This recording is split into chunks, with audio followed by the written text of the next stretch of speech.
This is a CBC News special presentation. This is a once-in-a-lifetime profound event that you want to be a part of. For the eclipse to come to us this is our one and only chance. What is it about a total solar eclipse that has captivated humanity, that inspires awe, fear, and wonder? You cannot prepare yourself for how intensely cosmic it is. The moment the sky darkens and the sun's brilliance is extinguished, just for a moment by the moon's shadow. For some, a time for reverence and reflection. It's really a miracle of our universe.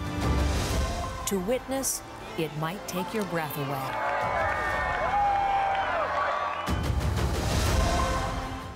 Millions are within the path of totality, so whether you'll be beneath the moon's shadow or experiencing this remarkable event with us at CBC, we've got you covered.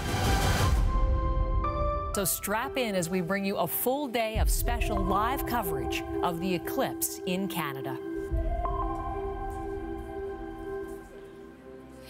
Hello, I'm Heather Hiscox in Niagara Falls, Ontario. Welcome to CBC's special coverage of the total solar eclipse. Welcome back, I suppose I should say, if you joined us earlier on CBC Morning Live. I can tell you the crowds are really taking their places here. There are many more people than we saw this morning. And this line of people all along this spectacle, it stretches that way as far as the eye can see, past Horseshoe Falls, past Bridal Veil Falls, past the American Falls. The expectation is there will be hundreds of thousands of people here at the falls to view history. Canada hasn't had a total solar eclipse since 1979. It won't again until 2044, so we had best make the most of every moment, shouldn't we, for the next 3 hours. We have special guests, our CBC reporters, and we're all going to experience this total solar eclipse together. Let me tell you, I'm delighted to be sharing this day with Andrew Nichols, who's up on the roof of the CBC Broadcasting Centre in Toronto, and he's going to have the view that most Canadians will have today. Andrew, that is a partial solar eclipse from Toronto. It is a partial solar eclipse, Heather. If I were out on a boat on the water behind me on Lake Ontario, just a few kilometers out there, we would be in the path of totality, but we're not. But I'm excited to help bring our viewers the sights and sounds of this day, and I have a special guest with me to help us guide us through our coverage. Pauline Barmby is a professor of physics and astronomy at Western University, and will be getting her expertise throughout the program. Heather. Looking forward to that, Andrew, and I'm going to make you both. This is my challenge to myself. I'm going to make you have Umbra envy, Oh, Andrew, you will. by the end I already of today have it. Because, oh, I will. Because I am in the path of totality, as are these people you're seeing. They are live in Mazatlán, Mexico, and they are experiencing, so far, the partial eclipse. That's a phase that takes about an hour when the moon begins to cover the sun, of course, reaching totality, and they will be the first on North American continent to experience that today. Let's show you where the path of totality travels today as we look to the map. So when the moon entirely blocks the sun's rays for a few minutes, that is what happens. And then, of course, it casts its shadow on the Earth, about 175 kilometers wide. That's what you see on this map. And there's the band. If you live within the dark band on the map, you will be able to see the total solar eclipse. Weather permitting, of course, and I have to tell you, that's a big question mark, not just here in Niagara Falls, but in many places along the path of totality. Mazatlán, we were just looking at there's a partial eclipse, and from there, the starting point, as you can see, it's going to cut a diagonal path across the United States. Texas to Maine, then it crosses Lake Erie, but people there are going to start the partial eclipse in the next hour. We're looking here live. This is the view from Mazatlán. You can see the partial eclipse already underway, and this is this phase where we talk about the moon taking a bite out of the sun. This is that early crescent, and of course it's going to progress more and more and gradually cover more of the sun's surface, and then totality, that 3 or 4 minutes of awe and wonder, and that's what we're going to experience together today, and that I'm going to experience with you, I'll have to tell you personally, for the very first time in my life. So looking forward to sharing that with you. We're going to be taking you to many locations along that path of totality today. Let's look at my team. Reporters in southwestern Ontario, here in Niagara Falls. Then we're going to travel east to Quebec, to New Brunswick, to Prince Edward Island, ultimately to Gander in Newfoundland and Labrador. I can't wait to share it with all of you. Thank you for being with me today. Katie Nicholson is my teammate here in Niagara Falls. She's not just up in a box on your screen. If I just look over my shoulder, she is right there. Hello, Katie. Niagara Falls is not just a focal point, it's a gathering point, Katie, for hundreds of thousands today, people who've traveled far and wide, and you have some special guests who've done just that. Today I've been talking to people who have come from different places in Canada and the U.S., but I have with me two families who have traveled from France to be here. That is quite a journey. I wonder, first of all, Francois, I know why you guys decided. I'm asking them because they're the designated English speakers. I'm wondering why it is that you guys decided to make this trip to be here today. It's a long time since we decided this, 7 years ago, in fact, because we were at the precedent Eclipse in 2017. So we decided to live, we were there, and last one. And we decided to live the next one because it was amazing. So we planned to come today, a long time ago, and we were visiting family in New York, and then we took a car and come to Niagara Falls. Amazing. And, no, how come? You've brought your family for the first time as well?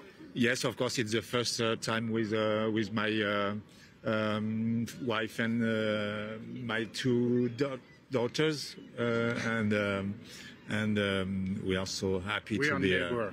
Yes, we are neighbor in France. Yes. And now you're all sharing this event together. Are you ready? Like, what are you anticipating this is going to be like? It's a little cloudy, but what are your hopes here today? We hope to have the sun with us, because yesterday he was here. It was a beautiful day. And today we have some clouds, but we have read that the clouds may fade out for the eclipse. So we are hoping to have a magnifique, a beautiful eclipse. And of course, you have all your gear here. I know you guys all have your glasses and you're ready for this. Yeah. Is there a thing that happened during the that you recapture in this one? A moment or a feeling? Yeah, the feeling was amazing to see the sunset all over us. It was a 360 degree around us sunset. Hope we feel the same, and the night coming down like that, it was amazing. So hope it's going to be the same. And I know that you're in the Niagara region, and I feel like I should ask you what you think of Niagara wines, but is that a political question? No. About what? Niagara Falls? Niagara wines. Wines? Oh, did we taste it already? No, we didn't. We have to taste the Niagara wines. Well, I really hope that that clears up a little bit for us. Thank you so much for speaking with us. Heather will introduce you to many other really interesting people who have come here to Niagara Falls to experience this moment of totality. Katie, you need to tell them to go to the winery where there's going to be a 10-piece ensemble performing all of Pink Floyd's Dark Side of the Moon. That is really appropriate because that 10th song is Eclipse. So that's going to be a highlight here in Niagara Falls today. Through Katie, we're going to be meeting all sorts of people who come to Niagara Falls. Some of them are storm and eclipse chasers. And I've met people and spoken to people who have seen 10, 20 total solar eclipses, because what happens is the minute it's over, totality, they're left with this incredible feeling of deflation. They can't wait to have the experience again. So we're going to meet some of those people today. If I were an eclipse chaser, Chris Ensing, I think I would be going to where you are in the country, because on P.E.I Island, there is a place called Fish Point, which is the southernmost point in Canada, and that would be an incredible place to see the first total solar eclipse since 1979. If only we could get there. The ferry tickets are all sold out. So where are you then for us today, Chris? Yeah, Heather, there's no place like being first, but on the mainland, we are in the southernmost town. This is Kingsville, Ontario, just outside of Point P.E.I National Park, a place where this morning people were lined up by the hundreds in their vehicles to get inside of what holds the southernmost tip of Canada. people want to be there because they want to experience the joy, the hope that is attached to this event. Hope, the key word there, because many are looking to the sky. And if you look up right now, Heather, here in Windsor, Essex, we have exactly what you want to see. Clear skies, a warm breeze. It could not be any better in this moment as we prepare to experience this for the first time. For people to have that joy of watching the moon pop in front of the sun, there's been a lot of prep work, but a lot of decisions have been made as well. People saying that when they woke up this morning, they needed to decide if they were going to go to some part in Ontario or some part in Northern America to catch this spot. I've had people in Michigan say they've driven a couple of hours to get here. I've had people from Toronto say they woke up, drove past Niagara Falls to come here to experience this moment. They say this is the hidden gem of Eclipse Day, and I think their choice is picking out good. I think so too, because you have the sunshine and I have envy there on that point. Chris, can I ask you one more thing? Over the course of this afternoon, can you watch for us Point P.E.I, the national park there, the beautiful bird conservancy? Because I'm thinking at totality, when we know that animal behavior changes and bird behavior changes, there are hundreds of birds that go to that park on their migratory routes, and I'm thinking, wouldn't that be a fascinating place to be observing that? We got a note from OPP at around 11 o'clock this morning Eastern time saying that's at capacity. So what do you think will be happening there? Something spectacular. Talking to staff about what they're expecting, a lot of them are giddy because they don't know what the animals will do. They think that they're going to go into nighttime routines and all of a sudden the sun will burst back up and it will be a park coming alive again, not just the animals, but the hoots and hollers of the guests as well. Thank you so much, Chris. I'll check back with you in just a moment or two. In 1925, there was a lot going on in Hamilton, Ontario. For example, the very first traffic light in the country was installed in Hamilton, Ontario. The NHL hockey team was sold from Hamilton, Ontario, and Hamilton, Ontario experienced its last total solar eclipse until today. And Justin Chandler's there to capture all of the experience as that phenomenon returns. Hello, Justin. Hey there, how are you? I'm here with, tell me what's going on there. Yes, I'm here with Robert Cockcroft, the director of the planetarium at McMaster University, where we're expecting something like 5,000 people to gather to celebrate the eclipse. And Robert, can you tell me a little bit, we're seeing some clouds and you were saying you weren't sure how many people were actually going to be coming out today, but it looks like we've got quite the line now. Yeah, it already feels like a party atmosphere as people are lining up behind us here and folks are starting to trickle into the stadium. So even despite the clouds, people are really excited about what we're going to be seeing. And we should still be able to actually feel the effects of the eclipse, even if there is cloud cover, right? Yeah, so it's going to go completely dark. And with the cloud cover, it will probably go darker than it would if we didn't have the clouds. So we'll still see something, but we're really hoping for that break in the clouds to be able to see totality. That's great. And what are you looking forward to seeing? If we get to see the totality, I mean, given that the weather is as it is today, that will be fantastic. If we might get the bonus comet, maybe if we're lucky, that will just be visible because there's a comet near the sun at the moment. That's what I'm going to be looking out for, apart from looking at totality itself, if the weather cooperates. So there's lots of events planned here for the attendees. There's going to be things like telescopes and activities for children and for interested people. So we're really looking forward here to, I think, some sunshine, hopefully. But if not, people are still ready to enjoy the eclipse. Sounds great, Justin. Thank you, and thank you to your guest. And we're going to be talking a lot about planetariums and observatories and telescopes. For example, we're heading next to the astronomy capital of Quebec, and that is Montmégantic, right there in the National Park. Allison Northcott covering things for us there. Hi, Allison. Set the scene from there, if you would. Yeah, there are about 2,500 people expected here today. As you said, this is the astronomical hub of Quebec. This is where there's an observatory, and it is a night sky reserve. So that means the lighting around this area is very limited to try to preserve that night sky so that people have access to a dark, starry sky. And this is also right smack dab in the middle of the path of totality. I want to introduce you to a guest that I have with me, Samer Hobeka. He's here with with a group of people that he's taught how to photograph. He's also an astrophotographer. And I want to get you to just show me, first of all, what you'll be using for the eclipse to capture this moment. Yeah, so my setup, I have this camera that is using a zoom lens with a filter to get the sun. And once the totality happens, I'm going to remove the filter. That's my first setup. I'm going to trigger it manually. This other camera here is more wider, so what we want here is a different photo. We want to have really the whole landscape, maybe some people also visible in the picture, as well as the eclipse. So also it's going to be triggered via remote. And latest kind of new inventions nowadays is this little smart telescope. This I'm going to control through my phone, and it's all the photos I'm going to see directly on my phone. It's going to take a time lapse, a video of the whole process, of the whole eclipse from the beginning to the end.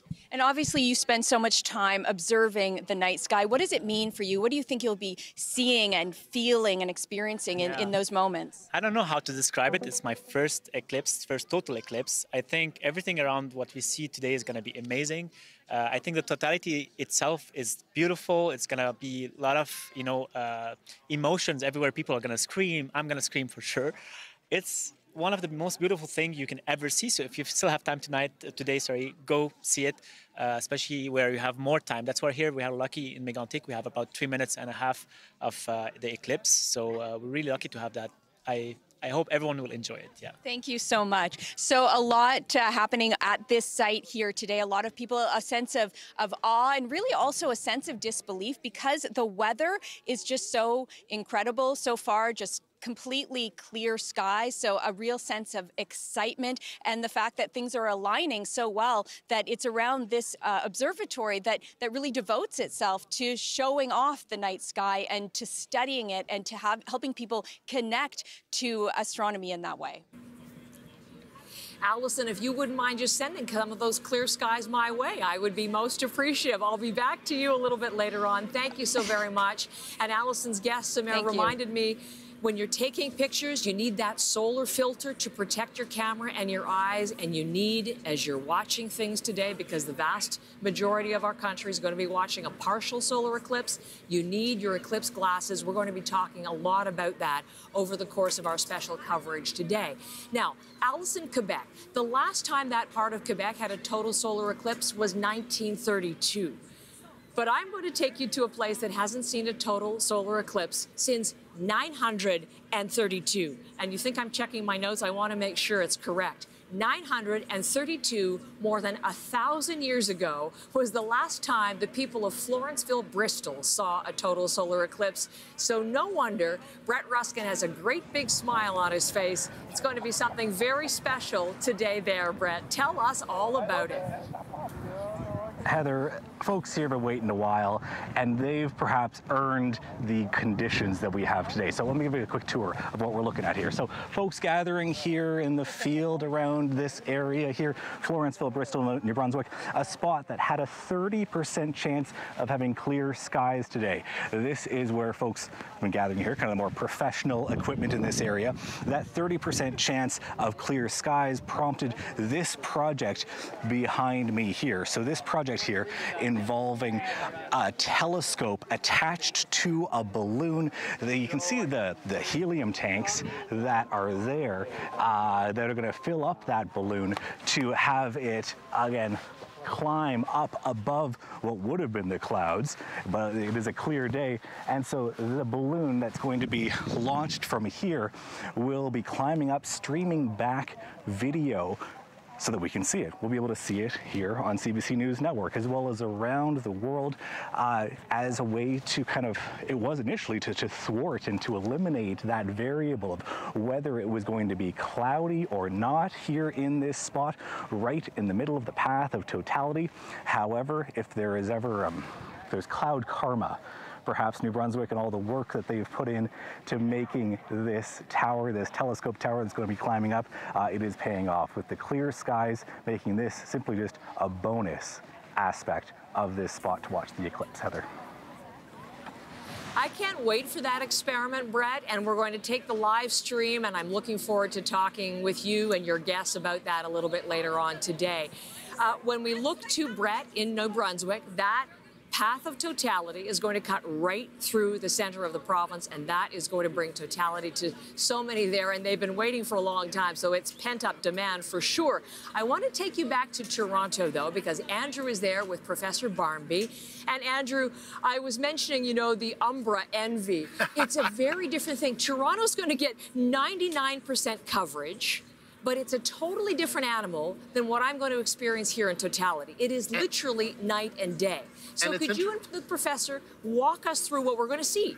And it's interesting, Heather, you're literally, my camera operator, John, was telling me that he can see the towers of Niagara Falls behind you. So you're about 68 kilometers away. If we were just a few kilometers out onto that lake, right, Pauline, we would be in the path of totality, but we're just outside of that. And many Canadians, as Heather was mentioning, are also outside of that path. So we'll see a partial eclipse. That partial eclipse will begin in Kingsville, sunny skies there, in just an hour or so from now, 1:58 p.m. What are they going to expect to see in that moment? So as the partial eclipse begins, you're not going to notice it getting dark right away. But what you will see if you look up at the sun with your eclipse glasses is that little bite being taken out of the moon. And so the moon will come up from the south towards the center of the sun. And then it's at the moment of totality when you can take off your glasses, you can see the sun's corona around the outside, and then the moon will just keep scooting past the sun. In totality, you might even be able to see some planets. So you might be able to see Venus on one side of the sun and Jupiter on the other side. And yeah, that's what those lucky folks will see. And then we noticed that the sunshine in Montmagny in Quebec, in New Brunswick, in Kingsville, not here in Toronto, not in Niagara Falls right now. So what kind of difference will either a clear sky make or cloud? I mean, you can certainly see the sun through some layer of cloud, and so you want to keep your glasses on when you're looking for the sun in the cloud as well. But yeah, it's not going to be as dramatic if you've got heavy cloud cover. Okay, so not going to be as dramatic, but you'll still start with will the skies start to darken gradually over that when we get to a total, in Toronto, it'll be a total partial eclipse. In Niagara Falls, it'll be a total eclipse. How much will the skies darken and how quickly? Right, so the skies will definitely darken in the places that are in totality, Niagara Falls and Kingsville and those places, even if it's cloudy.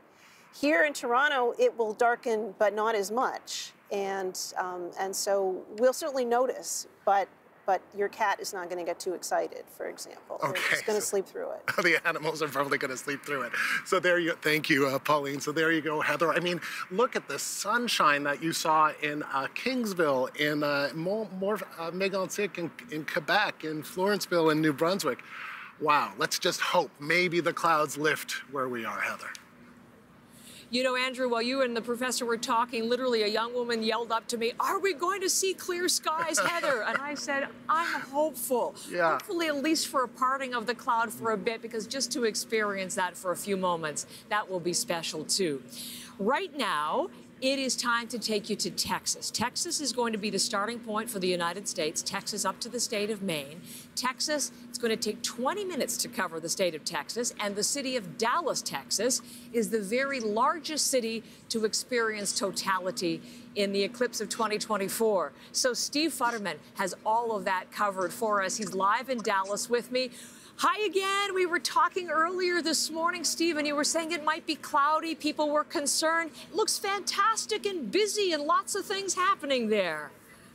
Yeah, right now it's great. If the eclipse happened right now, we'd be in great shape. See the sun on my forehead? Normally we don't like these sunspots for a live hit. This is the best news we've had all day. It's been sort of a roller coaster day. When we spoke earlier, it was perfectly clear, but then in the late morning, some very strong cloud cover occurred. But in the last half hour, the sun has come out. The star of the show, literally and figuratively, the sun has come out, and people right now are very much excited. Will it hold? That's the big question right now. But again, lots of optimism right now as the clouds are burning off, and we should maybe have a perfect eclipse here. That will take place totality around 1:40 local time, Central Time, 2:40 Eastern Time. Steve, just tell me a little bit more about, I think I have a moment or two, some of the fun things also going down in Texas, because we were talking earlier this morning about how on the site of Dallas, South Fork Ranch. They're having a big Yes. event there where the Ewings once roamed. That's a place that people are going to be watching the eclipse as well today. Yeah, many places. The Ewing Ranch. I wonder if JR is going to be there, by the way. It would be JR's fault, right? Who killed JR? But no one's going to kill the eclipse, we hope. At the Cotton Bowl, which is a stadium that holds around 80,000 people, they're gathering today. I'm at a park in downtown Dallas that has been sort of empty until the last half hour. You hear music in the background. Lots of different festivals going on, so lots of excitement here. You know, they've been planning for this for so many years. They've known about this for so many years, obviously. And so many people, because of Dallas's size, as you mentioned, the largest city population rise in the path of totality, so many people have come here, and you were wondering whether they were going to be disappointed. Dallas's nickname is the Big D. For a while, we thought there was going to be a big disappointment today, but right now, again, lots of big O, lots of optimism. Sounds good. You know, when you talk about how they knew it was going to take place today, can I tell you that the next time there'll be a total solar eclipse in Texas is 2317. That's right, 2317. So mark your calendar, Steve Futterman. Yes. We'll speak again then, okay? You know, I'm booking you. You know, I was planning to retire the year before that, but I will just extend my work for another year for that. Extend a little bit. Sounds good. I'll talk to you later, my friend. Thank you so much. Thanks, You're live Heather. in Dallas with Steve Futterman. Also in the state of Texas, live pictures from Junction, Texas, where the partial has just gotten underway. And again, that crossing of the moons, crossing the sun's surface is, look at that, about 3 minutes into the process, working its way to totality over the state of Texas, and that is what we're going to experience in Canada for the very first time since 1979. Stay with us wherever you are in the country, whether you're in totality, whether you're going to see a partial solar eclipse, whether you're out of it altogether, you can experience it with us on CBC, wherever you get CBC News. We're just getting underway. Stay with us.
For anyone in the path of totality on Monday, The total solar eclipse is going to be an incredible experience. But did you know that this eclipse holds extra special significance for the Haudenosaunee people? It's all tied to the great law of peace. Let me explain. Nearly 1,000 years ago, the Haudenosaunee Confederacy was founded under a total solar eclipse, the same one we're going to be experiencing this year. That's right. One of the oldest democracies in the world that is still functioning today was ratified under the same path of totality that we are going to be observing on Monday.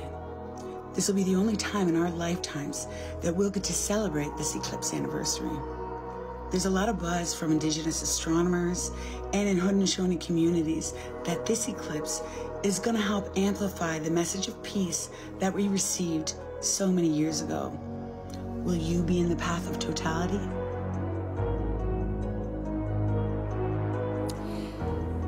Candace Maracle, one of our CBC Indigenous reporters, thank you for that. Really, the Indigenous storytelling and the oral traditions, we've really been focusing on that today. They've been extraordinary stories. We're looking live here at Mazatlán in Mexico, the very first place in North America to experience the eclipse. It's about 37 minutes away now from totality. They've been celebrating all week with events in Mazatlán.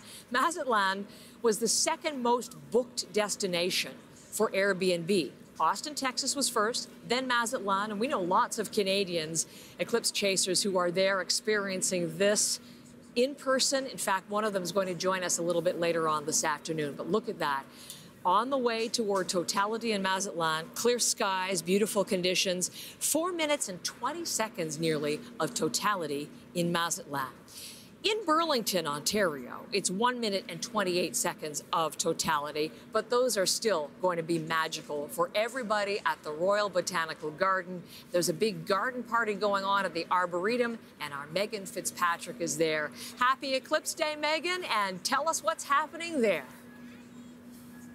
Hi, Heather. Well, we all have our fingers crossed that these clouds above us are going to part later this afternoon and we'll be able to see it, see the full totality. But for now, it's a little overcast, a little bit quiet here right now. This is a huge property here at the Royal Botanical Gardens. We're in Hendry Park right now, but down this street is the Arboretum where a public viewing party is going on. Here at this spot is where some special guest students are going to be taking in the eclipse. They are grade 12 students from different parts of Ontario who take their math and science classes at the Ontario Science Centre in Toronto, but they're on a field trip of a lifetime today. Right now, they're in the building behind us doing some learning and education. I'm going to introduce you to some of them next hour, Heather, but they've been setting up a booth over here with some props. These students, they're wearing their red coats. They're going to be interacting with members of the public who are coming by and learning about the eclipse. So we're going to talk to them a little bit later. But for now, I want to bring in David Galbraith, sorry, I mispronounced your name, who's working here at the Royal Botanical Garden. And he's going to tell us a little bit about why it's so special to have these students here today, as well as members of the public. What are you hoping they take away from today? Well, I think any time that students or the members of the public can be exposed to real experiences, that's wonderful. Today we live in such a mediated world. I'm speaking to the media, but that's okay. But this is a chance for these students to connect with something that's not only a fascinating natural phenomenon, but it actually has enormous historical and cultural aspects as well. So it's science, it's culture, it's art, it's nature. And that's kind of what Royal Botanical Gardens is here to do, is to give people those experiences. So it's fantastic. And we're running out of time, David, but I do know this isn't your first time taking in a total eclipse. You did it in 2017 in the United States. Tell us quickly what that experience was like for you. Well, that was amazing. That was a sister eclipse to this one, very similar, where totality crossed the United States. I was down there near St. Louis with some friends to watch this experience, and it was a sensory experience in every way. It was visual, it was sound. You could hear the insects and the birds doing strange things. It got very cold during totality, so you had the shiver up the spine of this experience. The wind changed.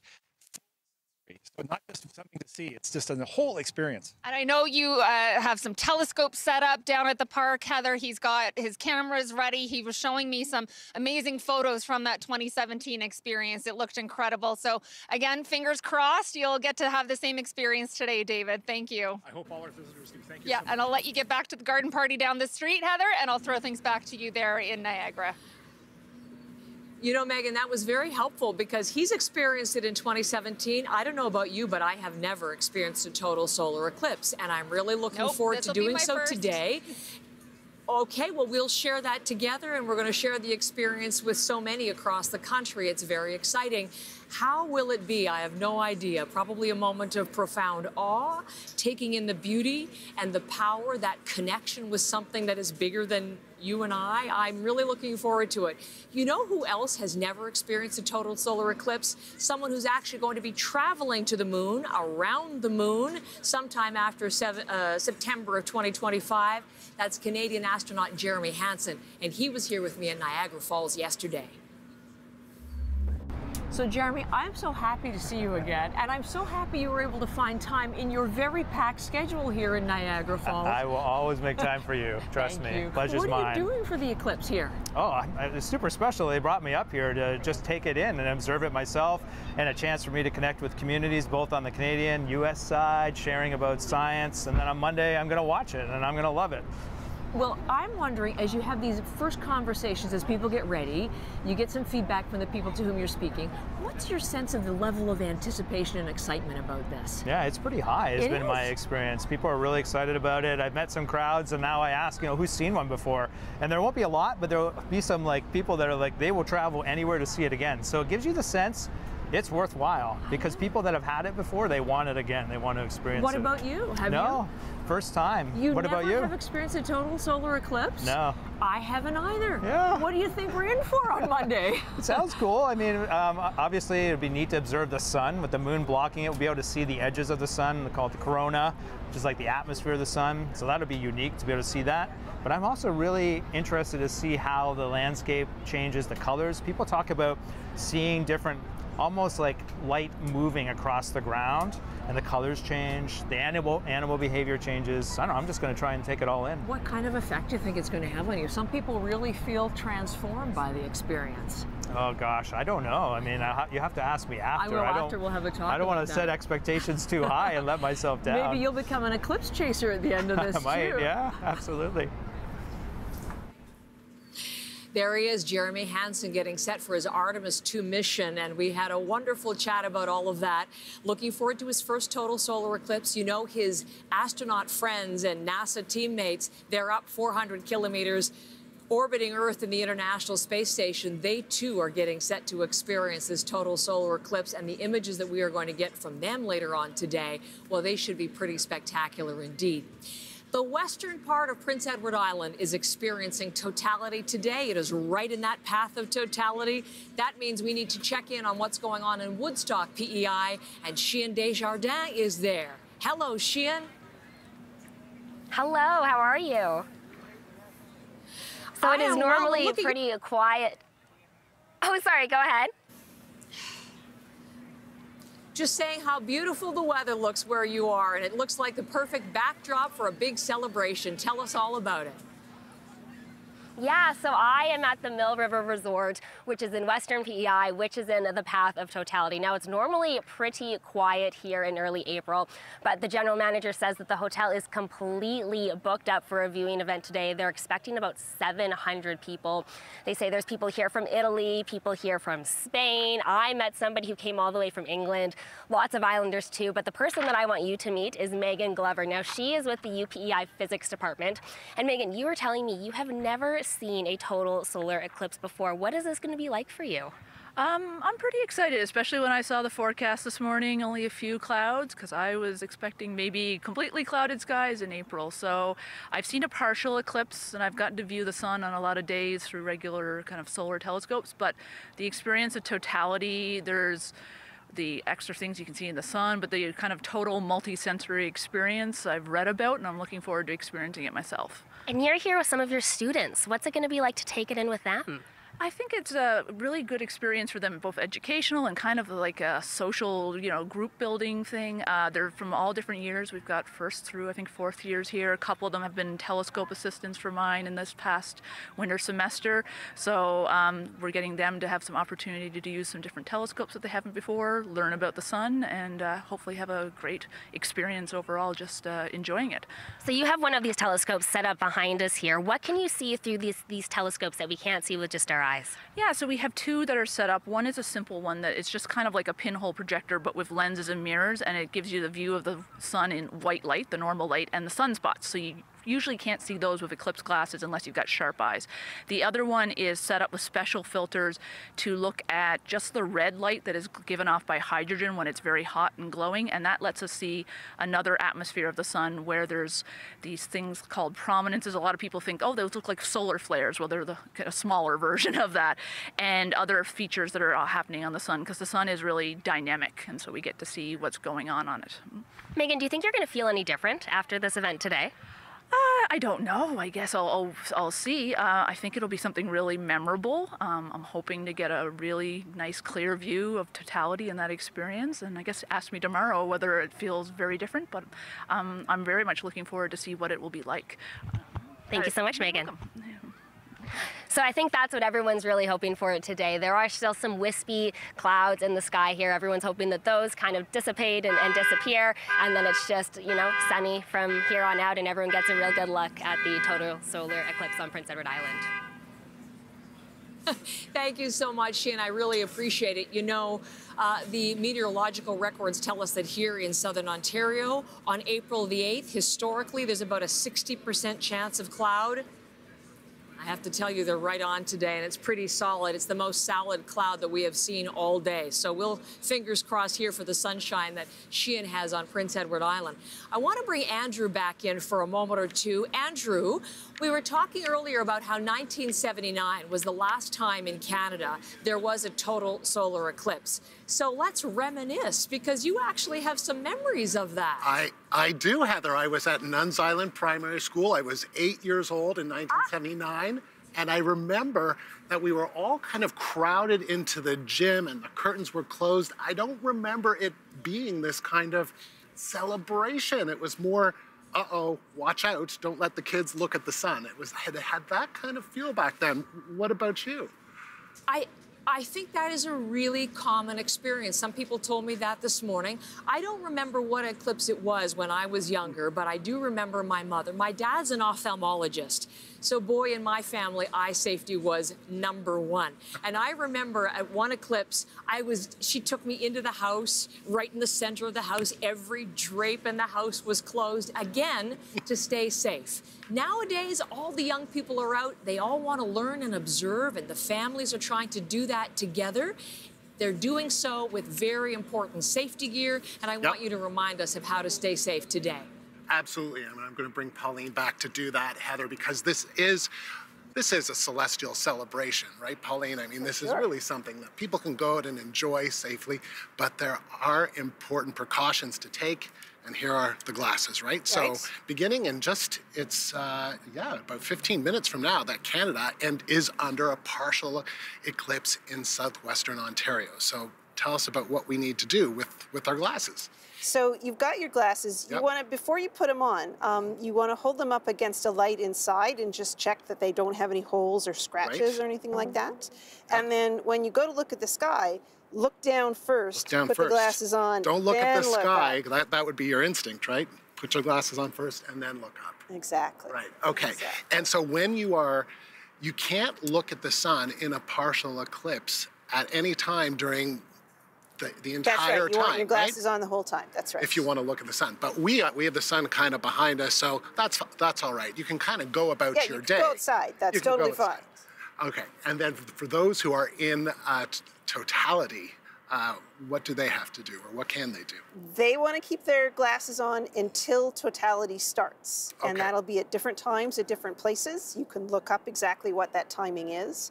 But you'll know when it started because you'll be looking at the sun with your glasses on, and then there'll be nothing to see because it'll get dark. Right. So that's your cue that it's safe to take them off. To take them off, if you're in totality. Okay, you can show us briefly, if you don't have these glasses, because these have been hard to come by for a lot of people, you can kind of, there are makeshift ways. There are other things you can do. So you might have a colander in your kitchen, for example, and you don't want to look through this, but you want to hold it up so that the sun comes through the colander.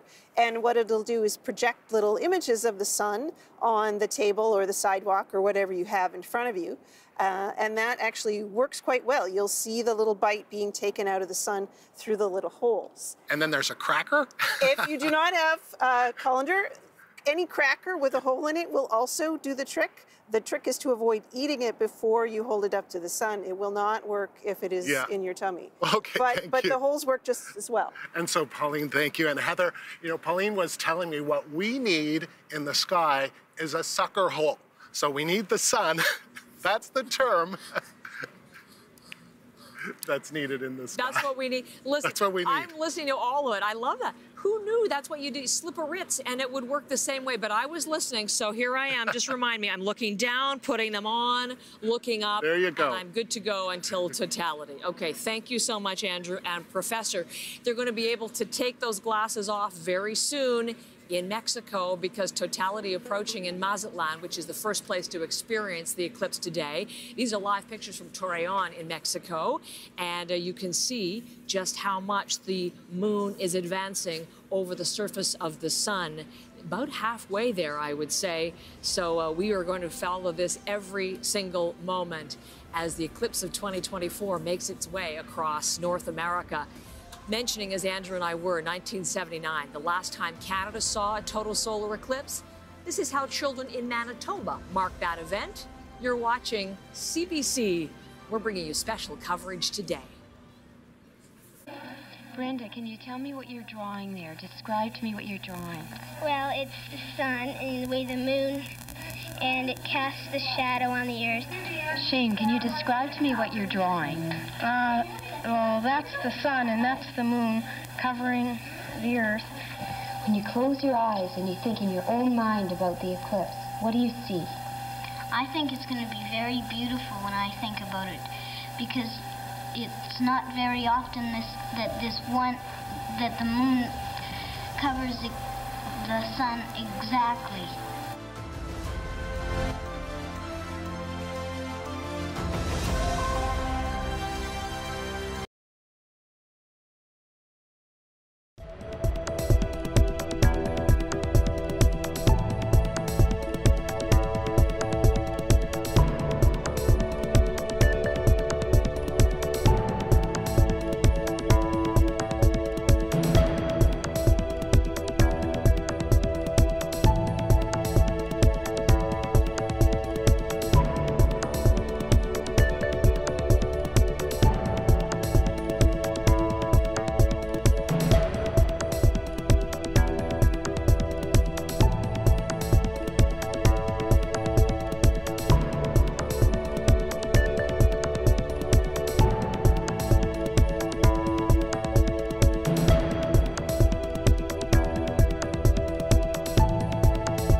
These are the live pictures once again of Mazatlán in Mexico.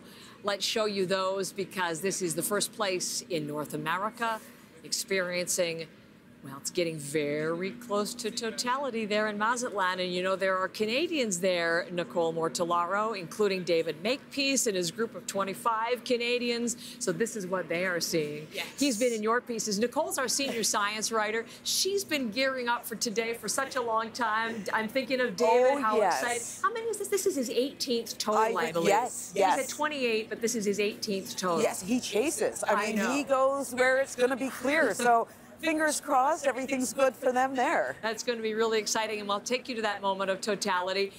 Gearing up for this, writing about this, here is the day. How are you feeling about what's to come? I'm excited, but I'm worried about the clouds. I know. You know, like the one thing we couldn't control. You know, like I say, you can't argue with Mother Nature. Mother Nature's always going to win. So, you know what? But I did see it. I have seen a total solar eclipse in cloudy conditions. Really? Is there a moment where they separate, like they break enough that you can get a moment? Well, I was covering it for CBC in 2017, went down to St. Joseph, Missouri, and we had a thunderstorm. Can you imagine? It was supposed to be a place with clear weather. It was supposed to be wonderful, had a thunderstorm, but then the clouds started to part a little bit. But you know what? What was amazing was watching the shadow. Like, it's dark on one side of you and it's light on the other side. And then when you're in that shadow, it's like sunsets on either side. And it's really bizarre and amazing. Just describing it honestly, to me. It is absolutely amazing. And that was with clouds. So we may experience something similar today around 3:18. That's totality here. You mentioned 2017. That was the last time there was total solar eclipse across the United States. You covered it, as you said. There's been a lot of reference made to 2017 and how 2024 is going to be different and in many ways more spectacular. How so? Yeah, you know, I actually found one statistic that I found really interesting is that for the total eclipse in 2017, it was viewed by about close to 12 million people, but then this one is going to be 31.6 million people. I mean, that's a big difference. It's a city eclipse in so many ways. You know, Dallas, Montreal. So that's an urban experience to a certain extent. What other differences? Well, it's longer. So that's an amazing thing. In Nazas, Mexico, it will be that's the period of longest eclipse. It will be 4 minutes and 28 seconds. The period of longest eclipse in 2017 was only 2 minutes and 42 seconds in Carbondale, Illinois. So there's a big difference. You know, you've got, and it's wider. It's actually wider this time. Itself. Yes, because it sometimes, I mean, the path goes from very narrow to a little bit larger, and especially if they hit over the poles. But this one is from 108 to 196 kilometers wide. But last time it was only 100 to 100, I think it was 14 kilometers wide. So that's a big difference. So that means it's passing over more people. Fantastic. Yeah. Millions and millions. When you think about it in Canadian terms, more Canadians than ever before are going to experience this today. With you, with me, with us. Exactly. It's going to be fantastic. Absolutely. Thank you. You know, Nicole just mentioned, thank you so much. Carbondale, Illinois. Interestingly, it saw the eclipse in 2017 and is again in 2024. That's a rarity because normally the average is 375 years. There's an eclipse every 18 months somewhere in the world, but usually it's over the ocean. 375 years is the average before it passes over the very same location. Carbondale, Illinois is the exception this time around. I'm going to tell you somebody else who probably knows all about that. We're going to meet Andrew Fazekas now. He's known as the night sky guy. He's the science columnist with National Geographic. I am delighted to meet you, Andrew. Thanks for being our guest today. It's great to be here. We're getting close. We're getting close to totality soon. I think, as long as the skies clear up, you know. I am excited for you because there you are in Beaconsfield on the West Island of Montreal. I can see you have your solar eclipse glasses all ready to go. How are things looking for you and how are you feeling on this eclipse day? Well, you know, right now there's this high, thin, wispy clouds that have kind of moved in the last half hour. But I've been watching it. It doesn't look, it's not distracting from the eclipse. Viewing it through the solar glasses is great. I mean, obviously it hasn't started just yet. We're still a little bit of a way, you know, about what are we, about 20 minutes away or so from the beginning of the partial. So you can really easily see it with these glasses, no problem whatsoever. I'm not seeing any showstopper right now. I've got my telescope set up. I'm live streaming to my network on my YouTube channel, The Night Sky Guy. I'm seeing hundreds of people.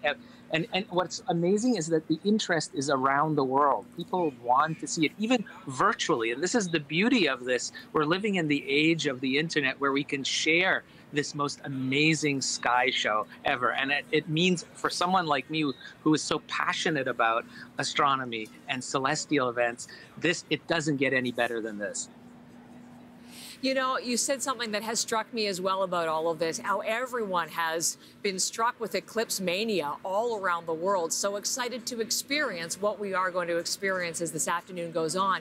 Now, you've already been to a total solar eclipse because, like Nicole, you were there in 2017, South Carolina, if I'm not mistaken. So for people like myself, Andrew, and others watching who have never seen a total solar eclipse or experienced them personally, tell me about your experience there and what it was like for you, because it's often transformative. It's often a very profound emotional experience. What was your story? It's absolutely, it's magical, and it's multi-sensory. That's the big thing with this event. It's a multi-sensory experience. You're going to feel the eclipse. You're going to see the eclipse. You're gonna be able to, if you're with people around you, they will be emotional. Even your pets will probably feel that that electricity that you're presenting.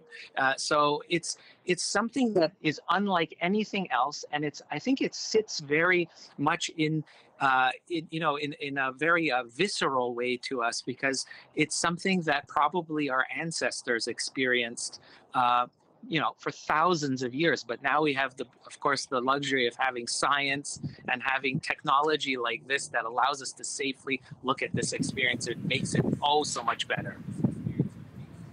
You touched on that, the visceral, the primal, often this experience. You don't just watch it, you feel it, you sense it. So I'm really looking forward to doing that for the very first time, Andrew.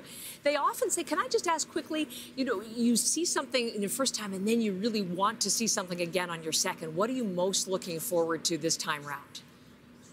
I'd really love to see what are called the Bailey's beads.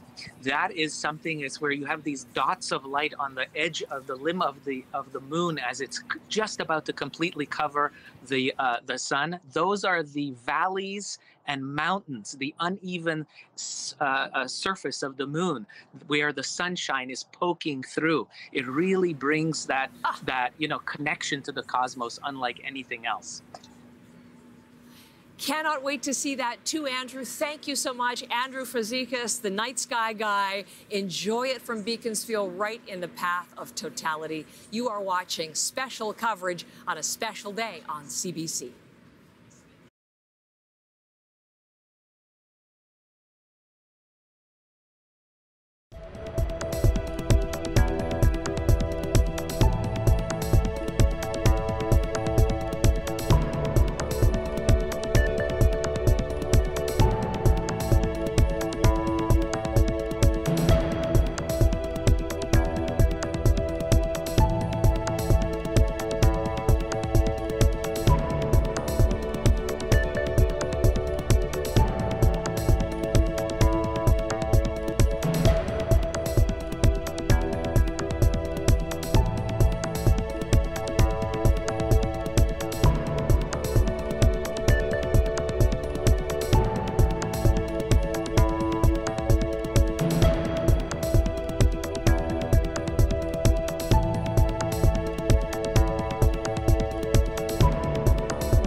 Hello and welcome to Niagara Falls, Ontario. I'm Heather Hiscox, delighted to be your host for special live coverage on CBC Television of what is a once-in-a-lifetime experience for most, once in a generation, certainly a total solar eclipse, something we haven't experienced in Canada since 1979, something they're about to experience in Mazatlán, which is the very first stop for the eclipse in North America.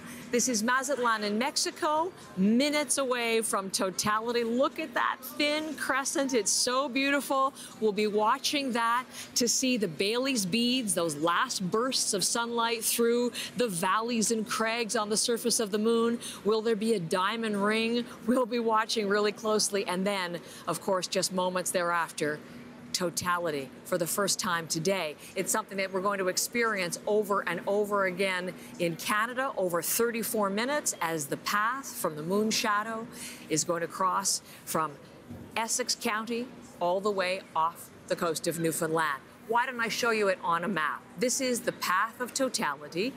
This is the part that covers Canada. So what happens, of course, in a total solar eclipse, the moon comes between the Earth and the sun, gradually covers the sun's surface, and that casts the moon's shadow onto Earth.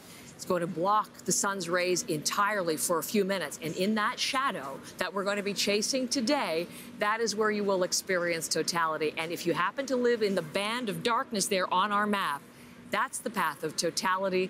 That's where you will see a minute, 3 minutes and some, of complete and total darkness, day into night, silence. Well, we'll find out what we experienced today because we're all going to share in that together. All along that path, we have reporters in positions to bring you the story. From Kingsville, near Windsor, right here in Niagara Falls, east to Quebec, to New Brunswick, to Prince Edward Island, we are with you and we're going to bring you live coverage.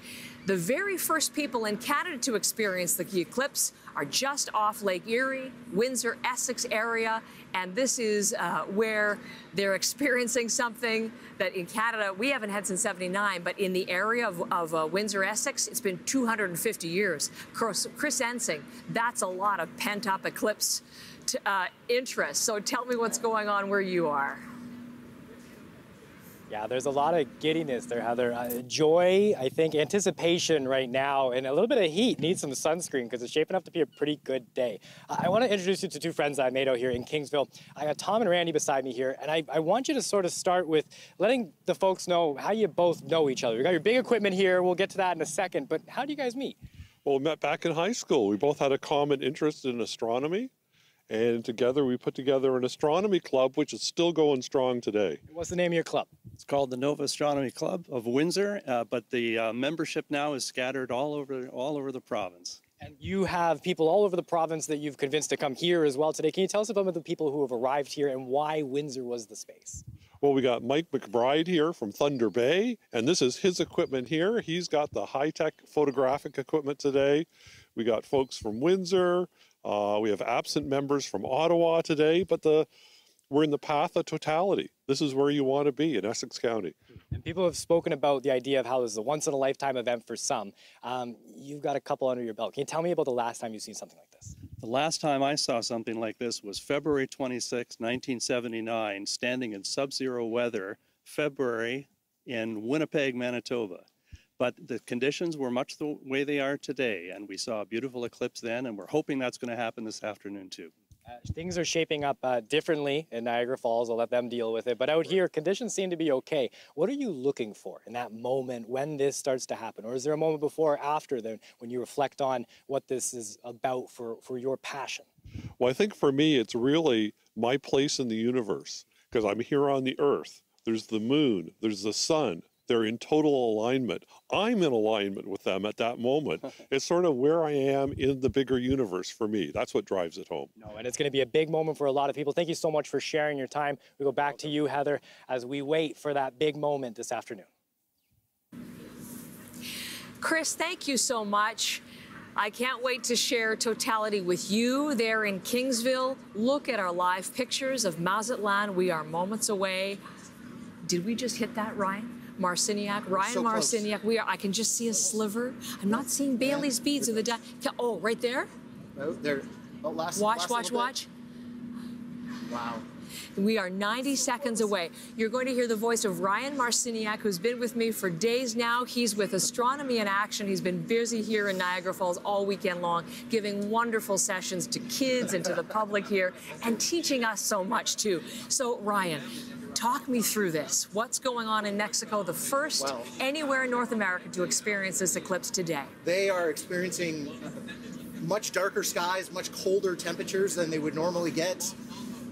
Birds have probably stopped chirping at this point, and they're probably starting to see some shadows on the ground as we reach. We're about a minute away officially. Now, I don't know if our cameras would capture it. I would think it would. Would you see if there's a burst, if you see a diamond ring? When you see the crescent sun disappear, that's when we know totality has started. So people in Mazatlán are at this moment able to take off their solar eclipse glasses and just take this in. They're all holding their breath, I'm sure, as they're experiencing this for the first time. Some may be crying, some may be shouting. This is a moment of high emotion for people who have experienced it, and you have. Yes. Tell me about 2017. It was all such a blur. Everything happened so quickly, and you're trying to take everything in. Some people will listen to an audio description of what to watch out for because everything happens so quickly. And so for me, it was the same kind of thing. Everything's just happening here, here, here, and then you just see it, and it is the most glorious thing I think I've seen. It is officially totality. Now, these are, I don't know if we'll see it in this shot, but the other thing that we should watch for when it comes to us is what is in the sky, because what's happened now? So the moon has completely covered the sun's surface. That's right. Suddenly we're seeing what has been invisible. What the sun is so bright that we can't see the corona. We can't see those streamers, but you should. There they are. There it is. Look at that. Oh my goodness. There's the diamond ring. Okay, so this is just before the last burst of sunlight. This is exquisite. I'm being pulled back to 2017, and there it is. Look at the prominences. You can see the little loops of fire coming off the sun. The pink, the pink? Yeah, that's what those little pink parts are. That's hydrogen. Yes. Okay. Now you're starting, even in this shot, you can see the corona of the sun right around the moon, like a glowing ring. And further out, you'd even be able to see more of the corona. Tell us crown what the of the corona sun. is. The crown, It's exactly. the crown of the sun. It's hot plasma being ejected from the sun in all directions. It has a distinctive changing pattern, and it's different for every solar eclipse. Now we're getting a much better view. This is our first really good live shot of the corona.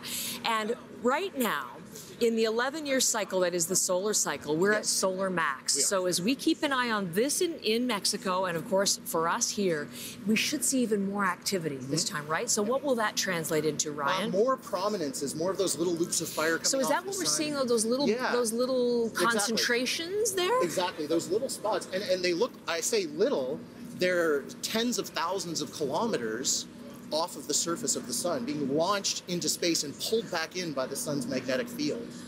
And they're moving far enough that we can actually see. That is extraordinary. Yeah. And then again, those white streamers, that is the corona. And I just want to pause for a moment because this is what scientists want to study. We don't see this very much. Correct. So many experiments today, including many conducted by NASA, are going to focus on the corona. Absolutely. What's moving, how big the sun is. What are you most interested in learning about today, about the corona from what's going on? Well, a lot of it is how the corona is changing over time.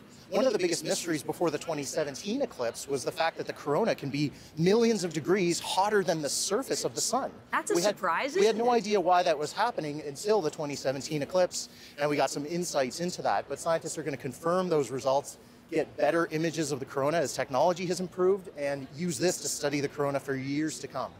We should watch the sky because things may reveal themselves which had been hidden. Planets, for example, Ryan? Yep. Such as? Well, Jupiter will be, for us, if it gets nice and clear, will be above and to the left of the sun, and then Venus down and to the right. They're both brighter than any star, so they're very easy to identify. There is a comet lurking, which we may watch. Look at that prominence. Isn't that amazing? That's a huge one, it seems to me. We didn't see that before because the moon was covering kind of this one part of the sun and now has shifted over a little bit further. So we're starting to see prominences on the trailing side And that's starting to give us indications that we're probably at maximum eclipse or past maximum eclipse at this point. So as I look at this, I'm thinking back to ancient cultures and how must they have perceived this. There was fear, but there was awe and there was wonder. They interpreted this as messages from the gods and signs of ominous things to come for the kings and rulers. I'm imagining that. Is it moving off already? No, we're still in at totality. max. Okay. The ancient cultures were very good at tracking the movements of the heavens. And many cultures were able to predict when eclipses were going to happen just by keeping detailed records. Since the time of Sir Isaac Newton, science has been able to predict with extraordinary precision when the next eclipses are going to occur. What have we learned about our world, about our universe, scientifically from eclipses? Well, the biggest one that comes to mind is the verification of Einstein's theory of general relativity. Einstein predicted that stars should be deflected and their light should be deflected. Yes, a little bit around the gravity of the sun, but of course we can't see that because the sun is so bright. So during an eclipse in 1919, I can't remember the year exactly, but it was back in the early 1900s. Arthur Eddington was in Africa and took images of the sun during an eclipse, measured the positions of stars close to the sun, and was able to confirm that Einstein's law of gravity was correct, proving that Newton was correct, but Einstein's theory was a step above that. Isn't that incredible? That made Einstein famous, too. So we have, is it moving on? Yep, there's the diamond ring on the other side. Totality has ended. Hopefully everybody there is putting their eclipse glasses back on. We have to remind people to do that when this happens here for us. But isn't it so fast? It is. Isn't it just you have a few seconds to talk and then off it goes and there we go. So what happens then is that people who love this, who are moved by this, there's a feeling, some say, of deflation, like, oh, it's over already. I need to chase the next one. Yeah. And this is the beginning of Eclipse Chasers. It is. Ryan has seen, this will be his second, who knows how many. Yeah. Will you stay with me and come back? We're going to be talking more about this. That was a thrill for me to share it with you. And Katie Nicholson, I don't know if you were listening to Ryan's description, but I think that is really, it should really make us even more excited about what is going to be happening here in Niagara Falls, experiencing totality for the first time in years, even if it is cloudy. I keep checking, Katie. There's no break in the cloud cover yet. But hope springs eternal, Katie. We still have, about an hour or so to go. So what is happening out in the crowd here in Niagara Falls? Well, it's funny you should say that, because this is my friend Robbie Benson, and he came from Cape Cod specifically to watch this. We were just looking at that blue patch over there, and I guess it's a sad irony. If you had stayed, it wouldn't be in the path of totality, but what's the weather back in Maine right now? Yeah, back in Cape Cod, that's beautifully and sunny, and they're going to get 90% partial eclipse where my wife is right now, and she's going to be sticking it to me the rest of the week. But I wouldn't have traded this moment for anything. I'm more than happy to be here, and this with all these wonderful people and just the excitement. You know, I mean, I don't want to fizzle out, but just being here is wonderful. Though it's sharing this with everybody. You can't ever match this ever again. You know. And Robbie, you've got something here, an artifact from a previous eclipse that you went to. I'd love if you show it. Just walk us through how this works. Yeah, we got a piece of welding glass, and we were holding it up for the 2017 eclipse. We were getting ready, but it was too hard to hold a little piece of glass, so we cut up a couple of boxes. This one's a Keurig. They get a little coffee break there, and we set it in the cardboard, and then so we could hold it up to the sun, and you can see the whole breakdown of the partial leading up to totality. Then you would drop the thing down. And this was in Tennessee. These are your friends? Right. This is my nephew and my rest of my other part, my second family, my wife's family. We all signed it the day of the eclipse in 2017. And we just put the Benson Eclipse Viewer 1.0 and did a little thing. This has been sitting in my truck for 4 years waiting for this day. Okay. And I brought it back today to celebrate. So all you do is hold it up. And it's kind of better than the glasses because it gets rid of the extra glare.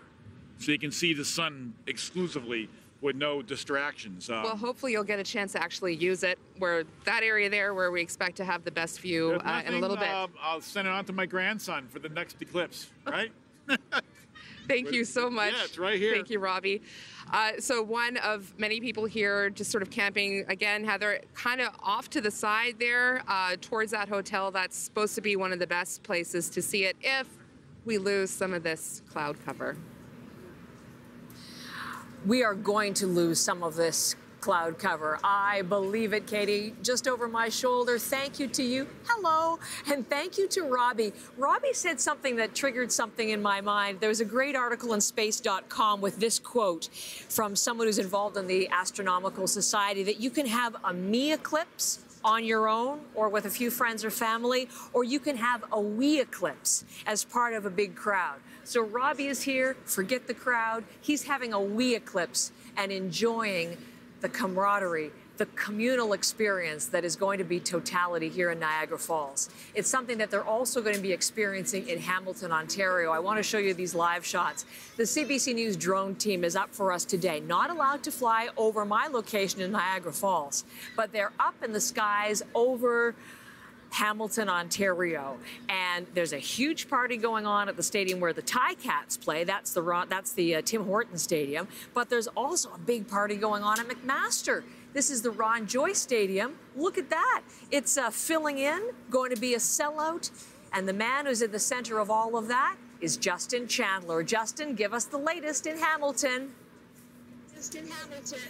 Hey there. Well, it's getting pretty busy in the stadium now. There's still people lined up trying to get in. And across the street outside the stadium, people are sitting down. They're waiting right now. We've had a little bit of sunshine just peeking through in the last few minutes, and actually a big cheer went out when that happened. So who knows? It's looking like we might get a little bit. I'm just trying to peek over there and see. But I think it's possible we could get some sunshine. But, you know, even if it's cloudy, I think people here are still going to be pretty excited. We're still going to experience that period of totality and of darkness. So it should be pretty interesting. Absolutely, Justin. Thank you, and we will check back with you. Look at that.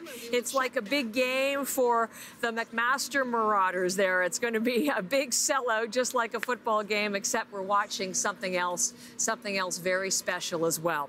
Just to the east of Hamilton is, of course, Burlington, Ontario. Let's take you back to the Royal Botanical Gardens, and Megan Fitzpatrick is there.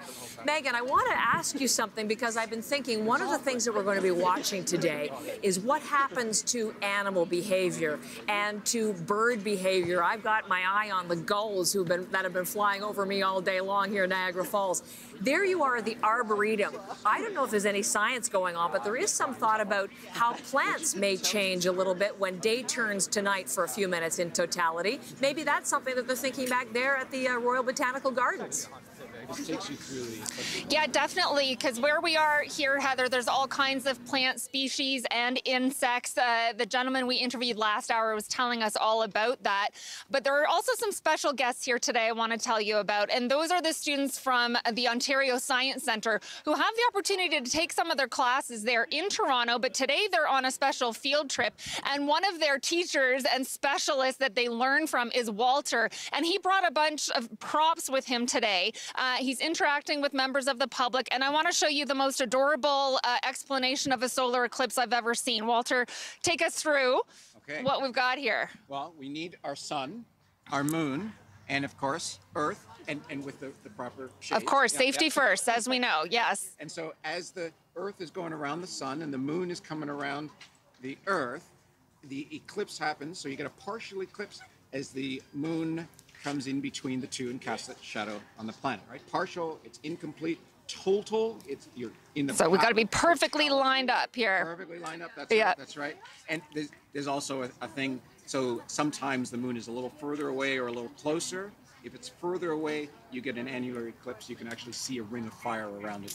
It's kind of cool, right? It's very cute. Tell us what else you brought along here, particularly this device here I'm interested in. Yeah. What is this all about? Okay, absolutely. Well, this is a way in which to view the eclipse, but with our ears. So hear the eclipse. And what it does is it converts light to sound so that you can now hear the change as the moon moves in front of the sun. So it's a great little project, a great little tool for someone who might be well, visually impaired to experience the eclipse. And I know you've got sort of one of the homemade viewers here, but we also, of course, have the glasses here. Heather, there's a few left for members of the public who are gathering around. As you can see, we'll just show you a quick look at the crowd here who are getting ready, and fingers crossed that those clouds part. But over here are some of the students from the Science Center who have been learning all about, of course, the solar eclipse leading up to today. Tell us who you guys are. My name is Tyler. And I'm Akshita. And what are you excited about today, Tyler? Oh, I'm very excited to actually see the eclipse in person. We've been learning about it in the classroom for quite a while now, and being able to be out here and actually see it for ourselves is just incredible. And what about you? What have you been telling the young students I know that you've been interacting with at the Science Center leading up to today? You've been teaching little kids about it. What have you been telling them about why it's such a big deal today? So we've obviously mentioned how this is one of the few times we'll be able to see we'll be in the path of totality of the solar eclipse. And we've been telling them about the safety, just making sure that they wear their goggles when they're looking up, because we don't want them to injure themselves. Of course, safety first, as I know you've been saying a lot today, Heather. So everybody's getting ready here with lots of excitement and anticipation. And again, fingers crossed that these clouds part, right, Walter? Yeah, I have complete confidence that we'll see something. Okay. Fingers crossed. Back to you, Heather. I'm with you, Megan and Walter. You know, Walter reminded me of something that a NASA official once said in describing a total solar eclipse, like it's a dance with three partners, the moon, the sun, and the earth. And I like this image. And what we're looking at here is an image live from Torreon, Mexico. This is the place in North America for this eclipse which has the longest period of totality, 4 minutes and 28 seconds. And this is continuing this celestial spectacle, which really is awesome to watch. And we're going to linger on as many of these pictures as we can, as long as we have them today, and can't wait for the arrival in Windsor, Essex in not too long from now. But Andrew Nichols on the roof of the CBC Broadcast Center, have I given you totality envy or umbra envy already? Well, Heather. I thought I might. You definitely have, but the sun has come out here in Toronto. We are in sunshine right now, and I'm here with Pauline Barnby, and we're going to put on our glasses because we're in partial eclipse and have been, right, for about 15 minutes or so. So here we go. The sun is out, so we can look back. There it is. Pauline, tell us a little bit more about what we're seeing. Well, we're seeing the moon start to cross the face of the sun, coming in from the lower left and going towards the upper right. And so how will that change? Because as Heather was saying, we're less than an hour away from when people in Niagara Falls, for instance, will experience totality. Right. Well, we'll see the moon continue to take that path across the sun until it completely covers it for the folks in Niagara Falls, and almost completely covers it for those of us here. Okay, so what do you think of what we've been seeing in Mazatlán in Mexico? Because you were in Mazatlán during another time when you were in the path of totality, which is rare. I was there for the eclipse in 1991, and we had some clouds that day, and it looks like they have better weather today, which is fantastic. And why is this exciting? You got really excited. It has been cold and cloudy here, and you got really excited when the sunshine came out. Well, it's one of those things that doesn't happen very often, and it's a lot more fun when you don't have to look at it through the clouds. Right. And so just as a reminder for people with these, now that we are in a partial eclipse and the sun is out here in Toronto, just a reminder, you have to kind of, what do we do? We kind of look down. Look down, put them on. And then look up. And turn around and look. Amazing. So there we go. Heather, I'm hoping that the sun comes out across the lake. You're literally 68 kilometers that way south of us, so we're hoping that it comes out. We really are. I'm getting my just desserts. I've said you have umbra envy, taunted and me. I'm having sunshine envy. So here is the view of a partial eclipse as the moon takes that bite out of the sun and then moves over the sun's surface. And this is what the vast majority of Canadians are going to see today, a partial solar eclipse. Wherever you are in the country, we are just delighted that you're experiencing it with us. Totality coming, all of the phases of the eclipse, partial eclipse wherever you are. So we're looking here at some live pictures of what is on its way to us. Now, in Quebec, there is part of the province in totality, in the path of totality. Montreal, for example, split in two. The southern part of the city, Totality to the north, Laval, not so much, unfortunately. But I will tell you where, to the east of Montreal and the beautiful eastern townships is Lac Mégantic and Mont Mégantic, the observatory there in the Mont Mégantic National Park.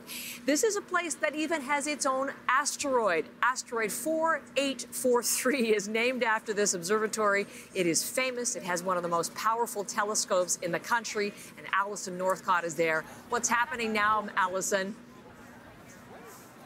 Well, the crowd has really grown over the last hour, and the partial eclipse has begun. We heard people begin to applaud for the partial. I can see now, if I look, I can just see what you were describing, just that little bite out of the bottom corner of the sun right now. So that's what a lot of people are now looking at, and with anticipation, expecting, because we have such clear skies here. This is a night sky reserve as well. So once the shadow of the moon lands on Earth, this is a great place to be able to monitor that because of the clear skies, because it's right in the middle of the path of totality. So that totality will last more than 3 minutes here. So a real sense of anticipation and excitement, and even disbelief from some people who just can't believe that things have lined up so well in right here in Quebec. Some people who have traveled from many different parts of North America, people from across Canada, from North America, from Ontario, but also people from the US. I've talked to a couple of people who had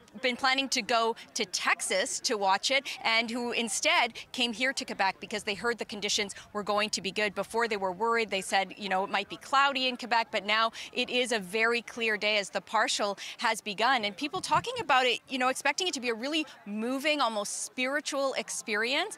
And people here gathering together in this place that really devotes itself to the night sky and to celebrating all that sky holds. So this is a very meaningful moment for the staff here and for all of the many people you can see around me who have gathered to begin witnessing this. You know, we haven't experienced something like this in so many years. Montreal, for example, and the east of the province since 1932. So as I say, Alison, savor every moment. The next time there's a total solar eclipse on Prince Edward Island is 2079. So Chien Desjardins, to you too, that same advice. Make sure you appreciate every moment of this celestial spectacle. What's happening there now in Woodstock? Yeah, and I think everyone really is appreciating what's going on here today. You can probably see behind me, the crowd is really starting to fill out here at Woodstock at the Mill River Resort. There's lots of islanders here, but there's also people from Spain. There's people from Italy. I met someone who came all the way from England, people from the US, everyone here to witness this total solar eclipse on the island.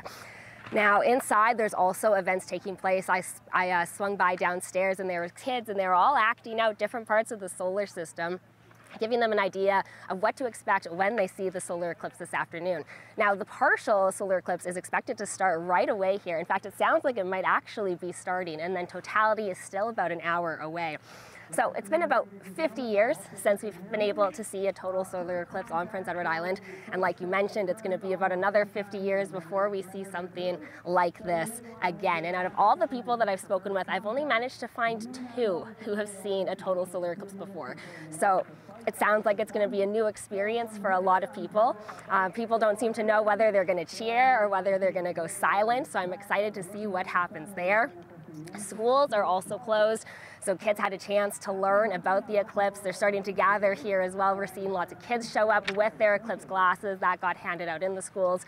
But overall, everyone just seems really, really excited to take it all in, including myself. I've never seen one, so I'm looking forward to experiencing this today, Heather. Chien, as am I. I've never experienced one myself, and so we will together live totality. Ryan Marciniak has already seen one in 2017. Ryan's with me. He's an astronomer with Astronomy in Action. And I just want to ask a couple of things. These are pictures coming in from Arkansas, Ryan, Russellville, Arkansas, where the big merch.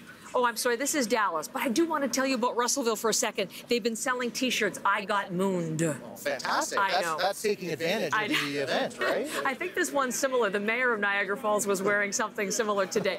Dallas, Texas, that's where our Steve Futterman is. This is the largest city experiencing a total solar eclipse, more than 1 million people, and there were concerns about cloud.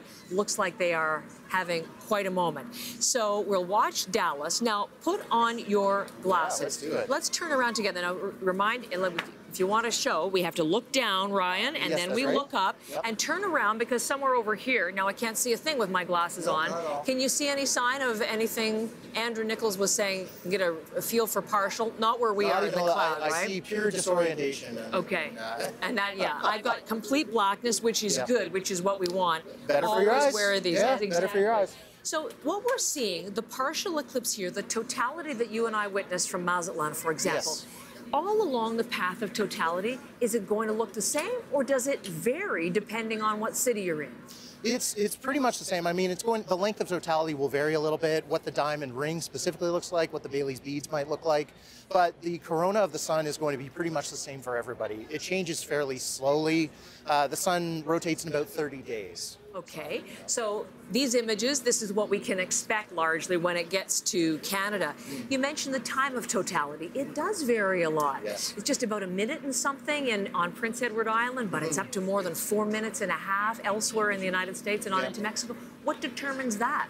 Well, if you think of the shadow as basically a large circle moving over the ground, if you think about the edges of that circle, would pass over you a little bit quicker because there's less.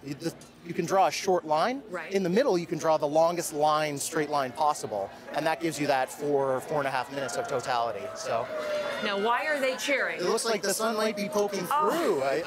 If only for a second, so that people can pull out their glasses and enjoy it. This is what it's all about. It is what it is. This is the we kind of eclipse. I thought it might be the skydivers, because there are people on the boats, on the river, below the falls experiencing it. The word was there were going to be skydivers just before totality and during totality. Of course there would be in Niagara Falls. I thought that was what were they cheering, but of course it's the sun. Fingers crossed. Tell us a little bit about this path of totality, how wide it is, how fast it's going as we chase the moon's shadow. So it varies by eclipse. This eclipse, it's about 180 kilometers wide, the shadow of the moon. It's moving fast though, 2,400 kilometers per hour. So it's quick. That's why this totality only lasts 3 to 4 minutes, and we get that fleeting feeling of losing the darkness. If they're cheering this hard for a break in the cloud, imagine what totality is going to be like here. It's going to be uproarious. It's going to be wild. Ryan, thank you so much. Ryan Marciniak, who's with me all through our special coverage today. So here, obviously, can't wait for totality. Mazatlán, Mexico, as Ryan and I were experiencing, Ryan's taking his glasses. It was the first to experience totality today, and we watched it all unfold from afar. But my next guest actually saw it in person. Let me say hello to Joy Daniels. She's from Calgary. She's an eclipse chaser, and she is in Mazatlán. Joy, I'm so glad to meet you here. Oh, and wait a second, not just Joy. Introduce me. Hello. Who's with you? Who are your friends and maybe family? Who's with you, Joy? I am here with my nearest and dearest family, my grandson Teague, my beautiful granddaughter Ellie, my daughter Carolyn, her husband, many friends. There's 13 of us who came here. They all saw their first totality ever in their lives. I'm lucky. This is my 5th one because I chase eclipses. But yeah, here we are, the family eclipse. We're so happy. Hey, well, tell me all about, we watched from here. I'm in Niagara Falls, Joy, so I watched on the screen live images, but you saw it yourself. So tell us all about it, what you saw, what was the experience around you. I want to hear every detail. All right. Here, it was absolutely remarkable. The sky was a little bit overcast, but with those lovely little filmy clouds that just make everything more rainbowy. The eclipse totality was not obscured at all. The diamond ring was like perfect. It was just so beautiful. The 4 minutes plus that totality lasted seemed so long. It's the longest one I've ever seen. We had the sunset above the ocean for the entire time. It went quite dark. Quite dark. Not quite as dark as if it was like a clear blue sky, because the clouds were kind of glowing from the corona. But what a pretty, pretty sky. The birds, they all went to sleep. They got super quiet. The temperature went way down. And yeah, oh, there's a bird trying to, photobomb the interview. So yeah, kids, what did you think about it? It was really cool. Now, I was going to really say, cool. ask some of the, I want to hear, what are the people who saw it for the first time? What are they thinking, Joy? What did they feel about it? Okay, you saw it for the first time. Carolyn, my daughter, Yes, this was definitely, wow, it was awesome, and in that it made you feel awe. It was so special and so beautiful. Everything got so quiet, and the whole horizon was pink and blue and green, like a sunset or sunrise, but different and all around. And planets. The stars came out. Yeah, Venus was shining in the And sky Jupiter. next to it, and you could see the filaments of the aurora. It was lovely. It was just so lovely. It sounds incredible. I'm looking forward to it. Yeah, for sure. One more. Let's have a young person or an even younger person's perspective on all of this. Okay. Do you want to stand up? Okay, Kiki. You can stand up and tell them. Yeah, tell them what you thought of the eclipse. Well, I was just like standing out, seeing the sliver left in the ocean, and when I just got so excited, I was doing that for a while, and then I just saw, and when I finally just saw darkness go over the ocean and towards me, it felt like shivers down my spine. But then when I saw it, just like when I just saw the full totality gliding over the air, it felt like it wasn't real. Oh, Tiger. Now, are you going to your grandma for the rest of your life? Yes. You've got a whole family, I think, in the making of Eclipse Chasers, Joy. They're all going to join you on your next one. Are you already planning your next trip? Yes, absolutely. We're all planning on going to Spain in 2026. And then we have Egypt in 2027. Then we go back to Australia, where I was like less than a year ago in Expo. That's in, I think, 2028 or 29. It is a good decade for world traveling eclipses. You know, for anybody wondering, is it worth it to travel to chase an eclipse? I think it's very clear from you and your family that it is indeed. Thank you for the time. Thank you to all of you there. It's been so great to see you and your family. Joy, so fantastic, and enjoy the rest of your trip to Mexico. Got such good weather. Hooray for Canada getting good weather for the eclipse. Well, it's not so good here, but if you hear the cheers behind me, Joy, it's because every once in a while, the sun bursts through the clouds. So we are fingers crossed that we're going to see something like what you saw. Thank you so much, Joy Daniels and her family and friends in Mazatlán, the first to experience totality today.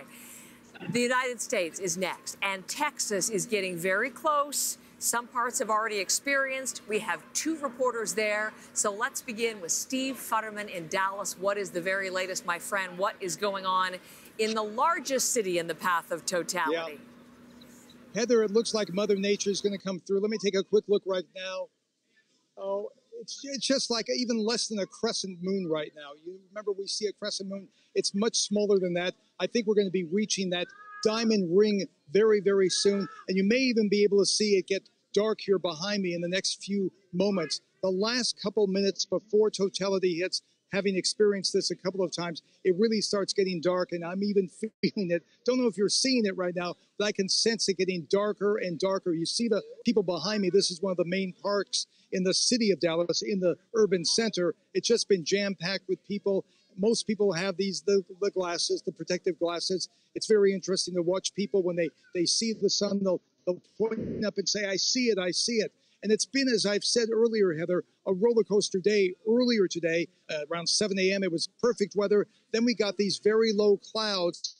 But in the last hour or so, boy, Mother Nature has come through. I'm going to take another look right now.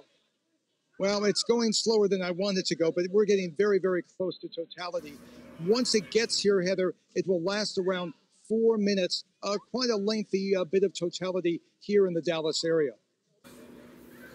So, Steve, stay with me because we're going to take lots of time with you.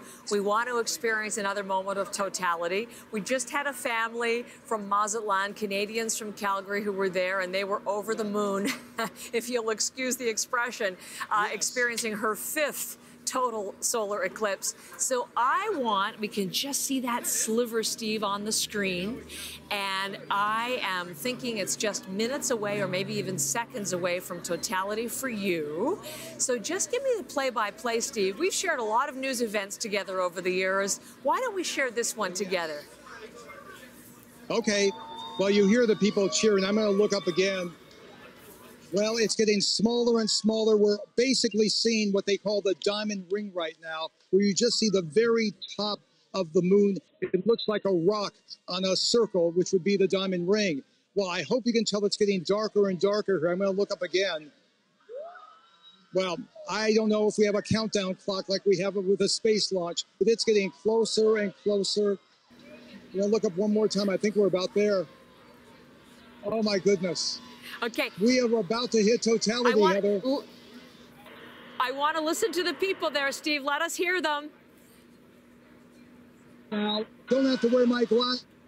What a beautiful sight. You see the moon, just silhouette, and we see the sun circling it.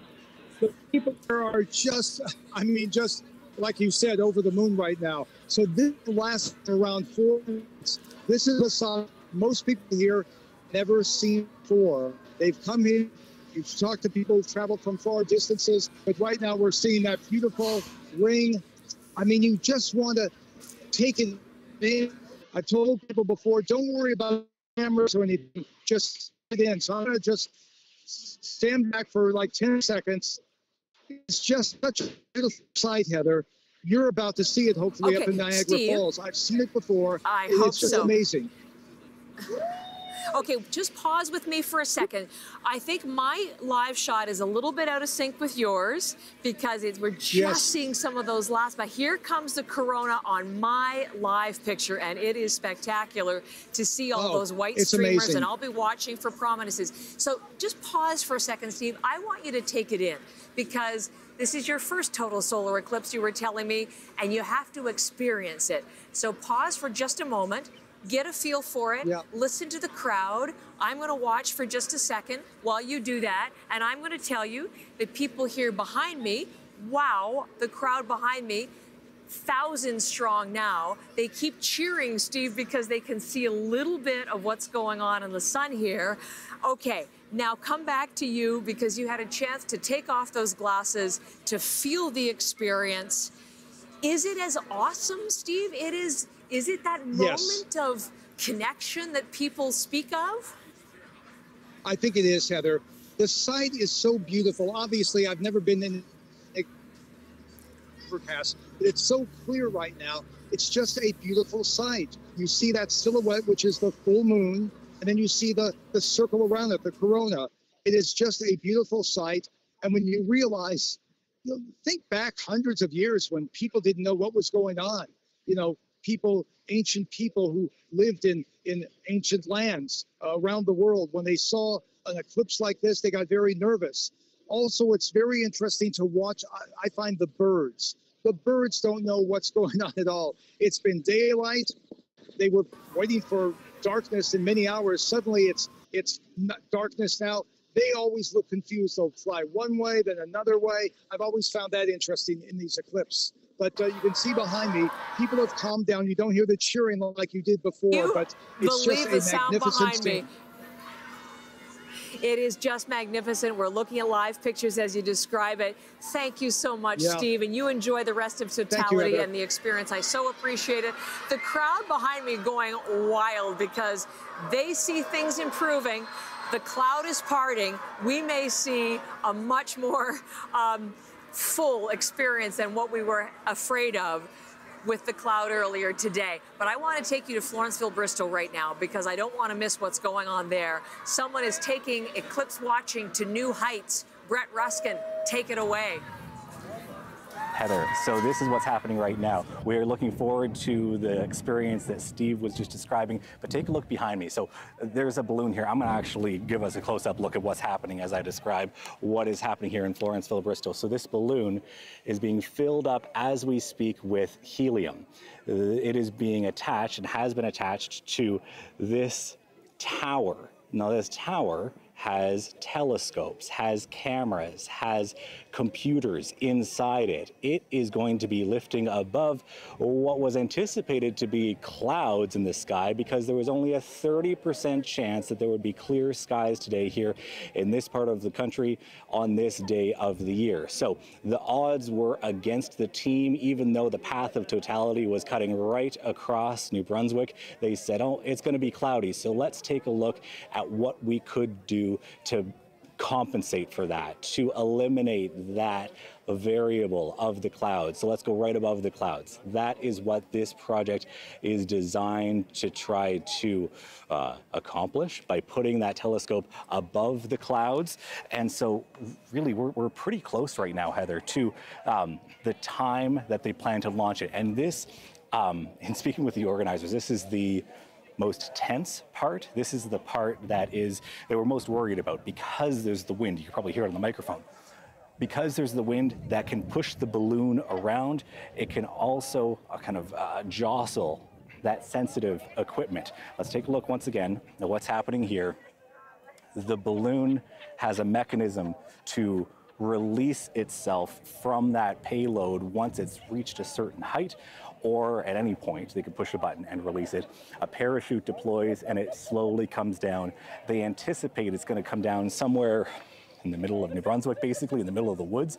Previously, during test flights, it's landed in the middle of Maine, so across the border. Other times, kind of a few kilometers from here, again in the woods. So there's a team ready to go with trackers. So basically just hang out here, Heather, as we watch to see as this balloon lifts off. So if there was ever cloud karma, I mentioned this before, of all this work that was put in with the anticipation that there could be clouds, but this is a really ideal conditions here. This really is just cherry on the cake in terms of a bonus for folks who are here experiencing this.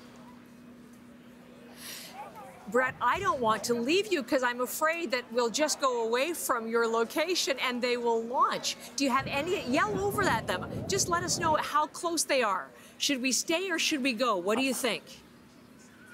I mean, they said at 45 and we're at 47 now. Okay. Let's see.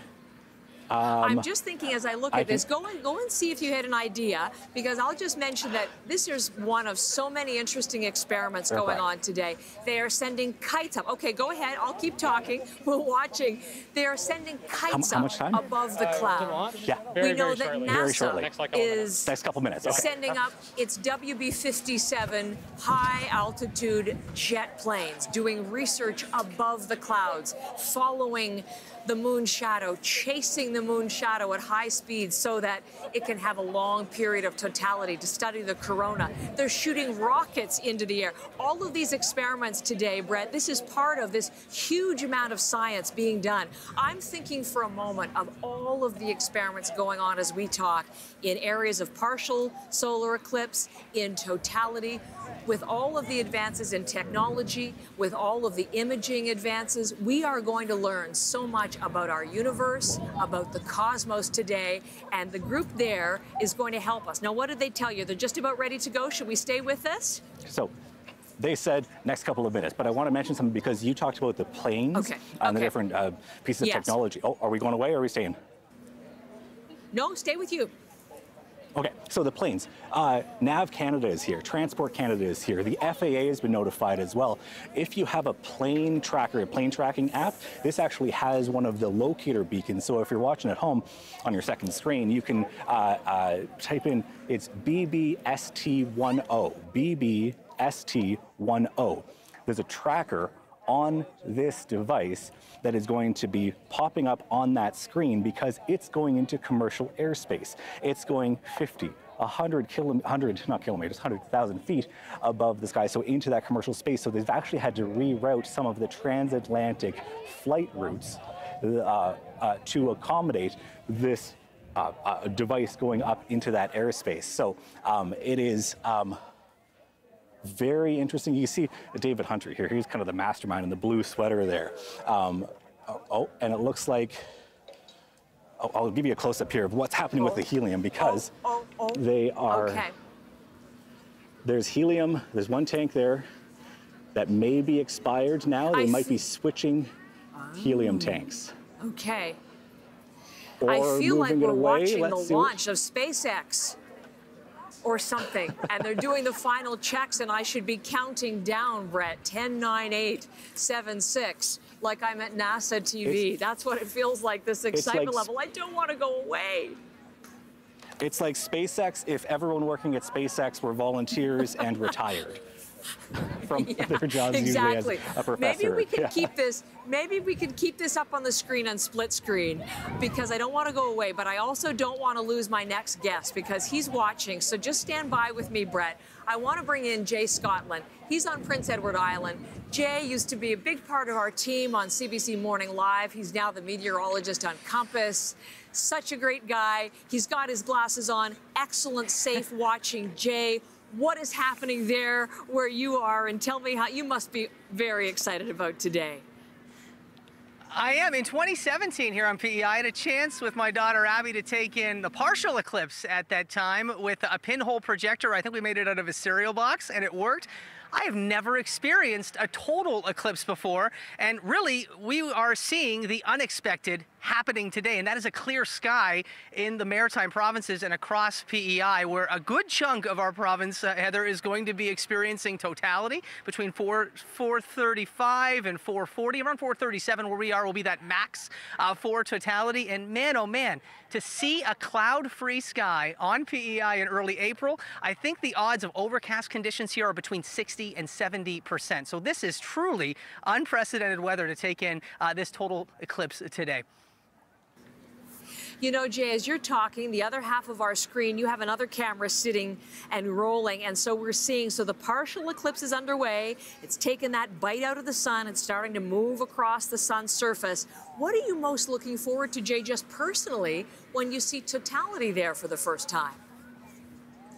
Just to know that I'm standing in a celestial shadow. I think that's going to be, it's almost a deep connection with things beyond, well, what we see immediately around us, and to see that effect. And I'm really interested to see, I've heard that the colors green and blue can look a lot more vibrant just with the lighting conditions during a total solar eclipse. So I made sure to wear a green shirt today, as the grass really hasn't greened up all that much just yet here on PEI. But man, oh man, to get to experience between 2 to 3 minutes for Western PEI of totality today, and even the eastern half of the island, very close to 100% coverage in terms of that total eclipse. This is really a historic event, a once-in-a-lifetime event, Heather, and I will say the next time this happens on PEI, 55 years from now, I'll be 98, 2079.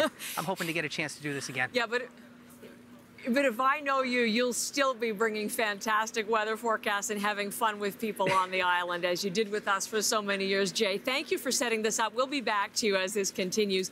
Woodstock, PEI, enjoy it. Enjoy your moment. There is the scene from Jay's camera.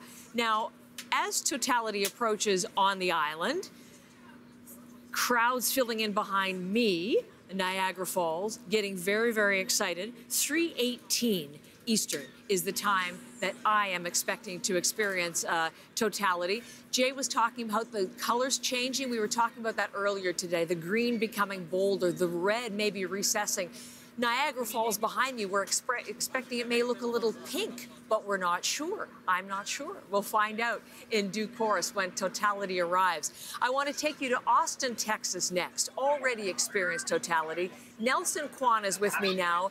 If you are into things celestial, you probably know the award-winning documentary Chasing Shadows. Nelson is the producer and the director of that. He's in Austin, Texas. Nelson, I'm so delighted to meet you. You've already had your totality. Tell me all about it. Well, I'm here in Austin, right in the middle of the city. We're kind of like at the edge of the eclipse path, so we would have had about about 2 minutes of totality, which happened about maybe 20 minutes ago. I'm at this school. My nephew, his school is underneath the eclipse path, so I kind of planned this trip to come here like maybe 8 years ago. To kind of experience the eclipse with him. So, yeah, I mean, as you can see behind me, that's cloudy conditions, something that has been plaguing a lot of eclipse chasers this time around. So we were able to see, though, the corona. In fact, I can show you a little bit because I was recording it on my telescope camera. I don't know if you can see it there. Yeah, we had a little bit of totality. We could see the corona and everything. We even saw some Are you a prominences. documentary film producer by any chance? You're giving me an interview while showing me your own footage. This is fantastic. Okay, sorry, Yeah, go ahead. pretty I was much. just, Yeah, I pretty was much. mesmerized. Yeah, go ahead. Show me Yeah. more.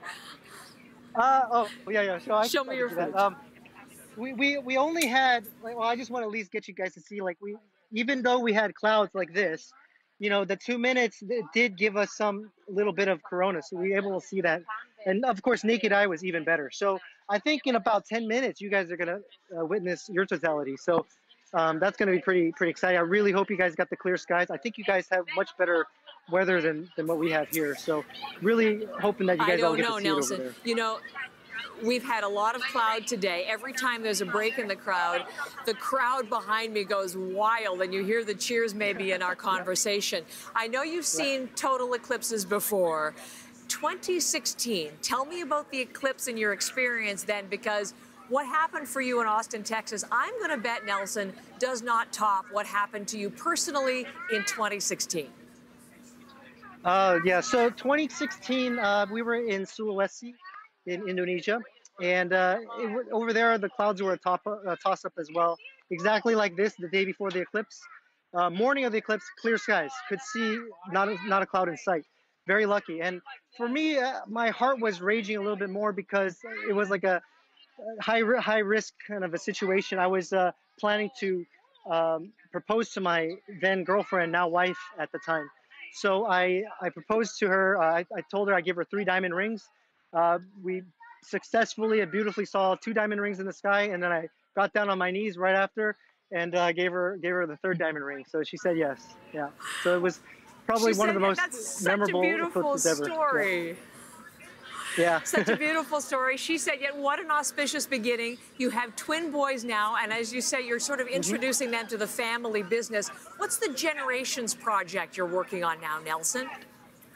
So the Generations project, every 18 years, the solar eclipse path on the Earth will kind of repeat itself. So for example, this eclipse, 2024, had the same eclipse path 18 years ago.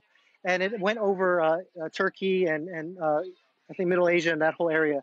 So a lot of, for us eclipse chasers, it's kind of like a eclipse birthday, I guess you can call it, because if you hit that 18 years, so for me, my first eclipse was 2008. My 2026 eclipse will be my 18-year cycle. It's called the Sorrow Cycle eclipse. So it's a very important number for us eclipse chasers.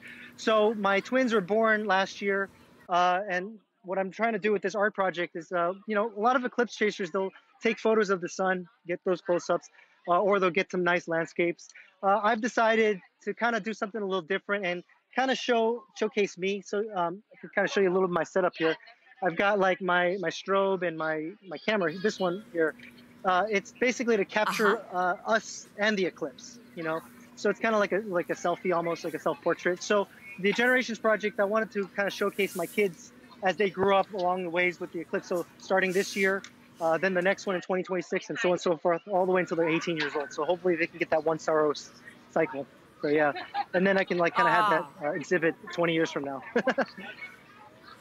I hope I'm around to hear all about it from you at that time. Can I ask you a question, one more question? Now, this might be a little bit obscure because it's not about your family. I've been to Austin, Texas. I love Austin, Texas. You know, one of the things that people go to Austin, Texas for is the colony of urban bats that live under the bridge. They live under the Congress Bridge. I don't know if you've seen them in your time there, but every dusk, these millions of bats fly out.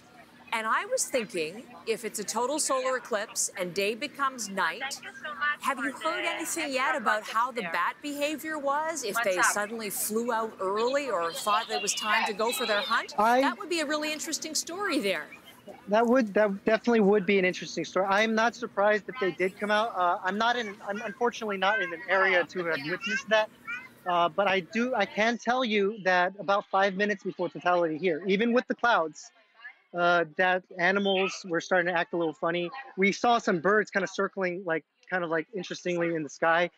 We heard the crickets chirping, even like night lights were like turning on, things like that. So, you know, there's a lot of like interesting animal activity. In 2013's eclipse, when I went to Ethiopia, 5 o'clock, you know, midday, the sun's supposed to be up. As the eclipse rolled through, the cattle were going home, and I saw, which I thought was quite interesting. So I wouldn't be surprised if the bats were like, "Oh, hey, it's nighttime. Let's go out." Let's go for our insect hunt. Nelson, what a pleasure to meet you. Thank you. Looking forward to following your next project, and this generation's project would sound so fascinating. Enjoy your rest of the time in Austin, Texas. Nelson Kwan, my guest. Good luck on your guys' totality. Oh, you have one more thing to tell me? Okay, thank you. It's coming. No, I was it's saying, coming. Your totality is coming, Quebec. so yeah, good luck on it. Yeah. Thank you so much. It's also coming to Sherbrooke, Quebec. Let me show you live pictures there. Partial eclipse underway, so everybody in Quebec watching right now, make sure you're wearing those solar eclipse glasses. Make sure you have the solar filters over your camera lenses.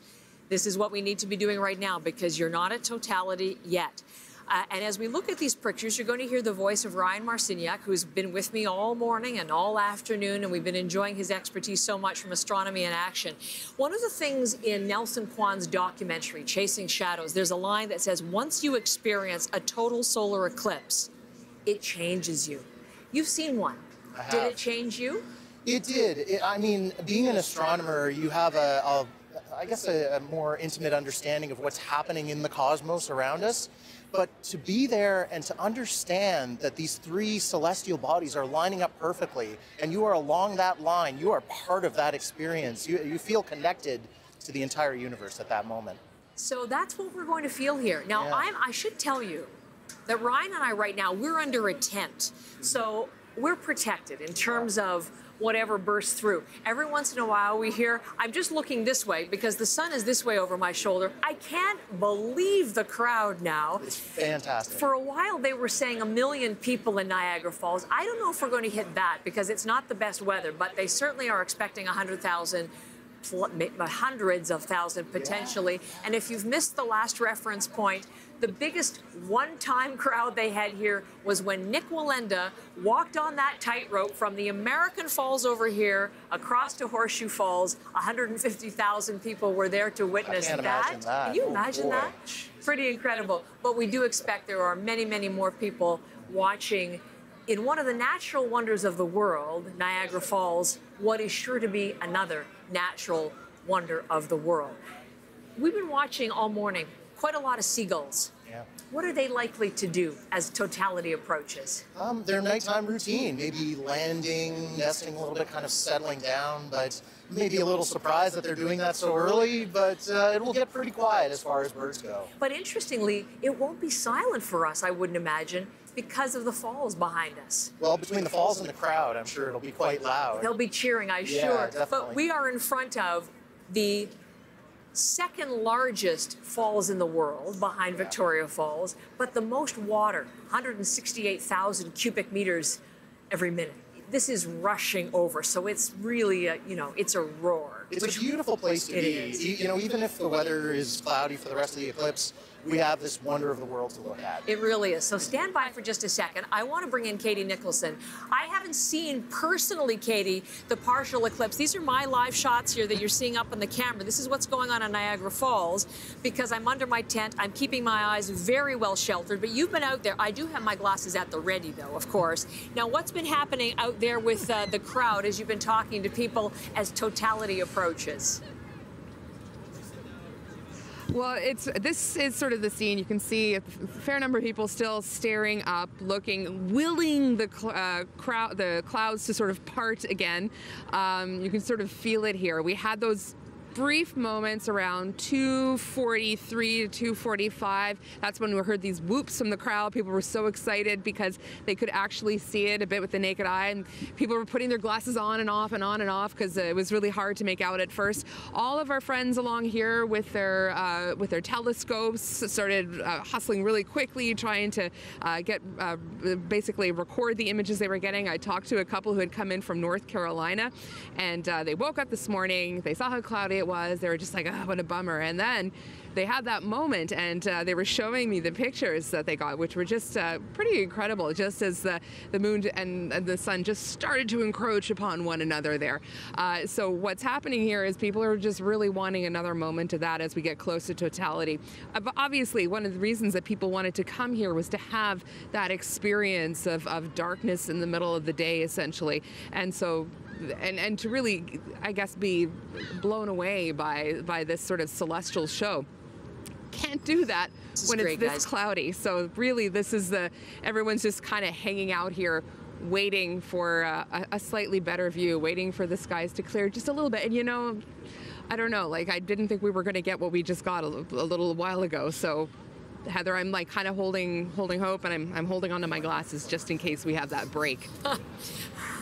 I hope so. It's really fun to hear the crowd as they see the sun, and they are so excited. We're looking live at pictures of Woodstock P.E.I. on one side of your screen and Sherbrooke, Quebec. It really does. And Ryan Marciniak has time for one more question for now. He's coming back, but he's going to be part of totality coverage on CBC Radio if you're listening as well. So we're under a tent. It's hard to gauge, but it looks to me like the sky is darkening. Is that right? Yeah, it's starting. We're starting to see that kind of hitting the dimmer switch on the sun. Right, it's just a little bit right now, but over the next 10 minutes, we're going to notice a lot of darkness.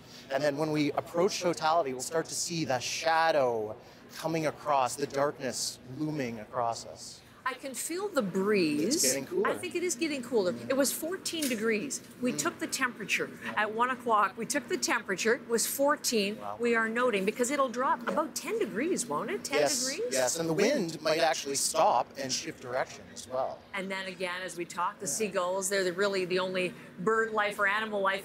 There's some pets in the crowd, but maybe here if the dogs react. I don't know. Certainly. But the birds, we'll see if they get silent. This is all what is in store for us here in Niagara Falls.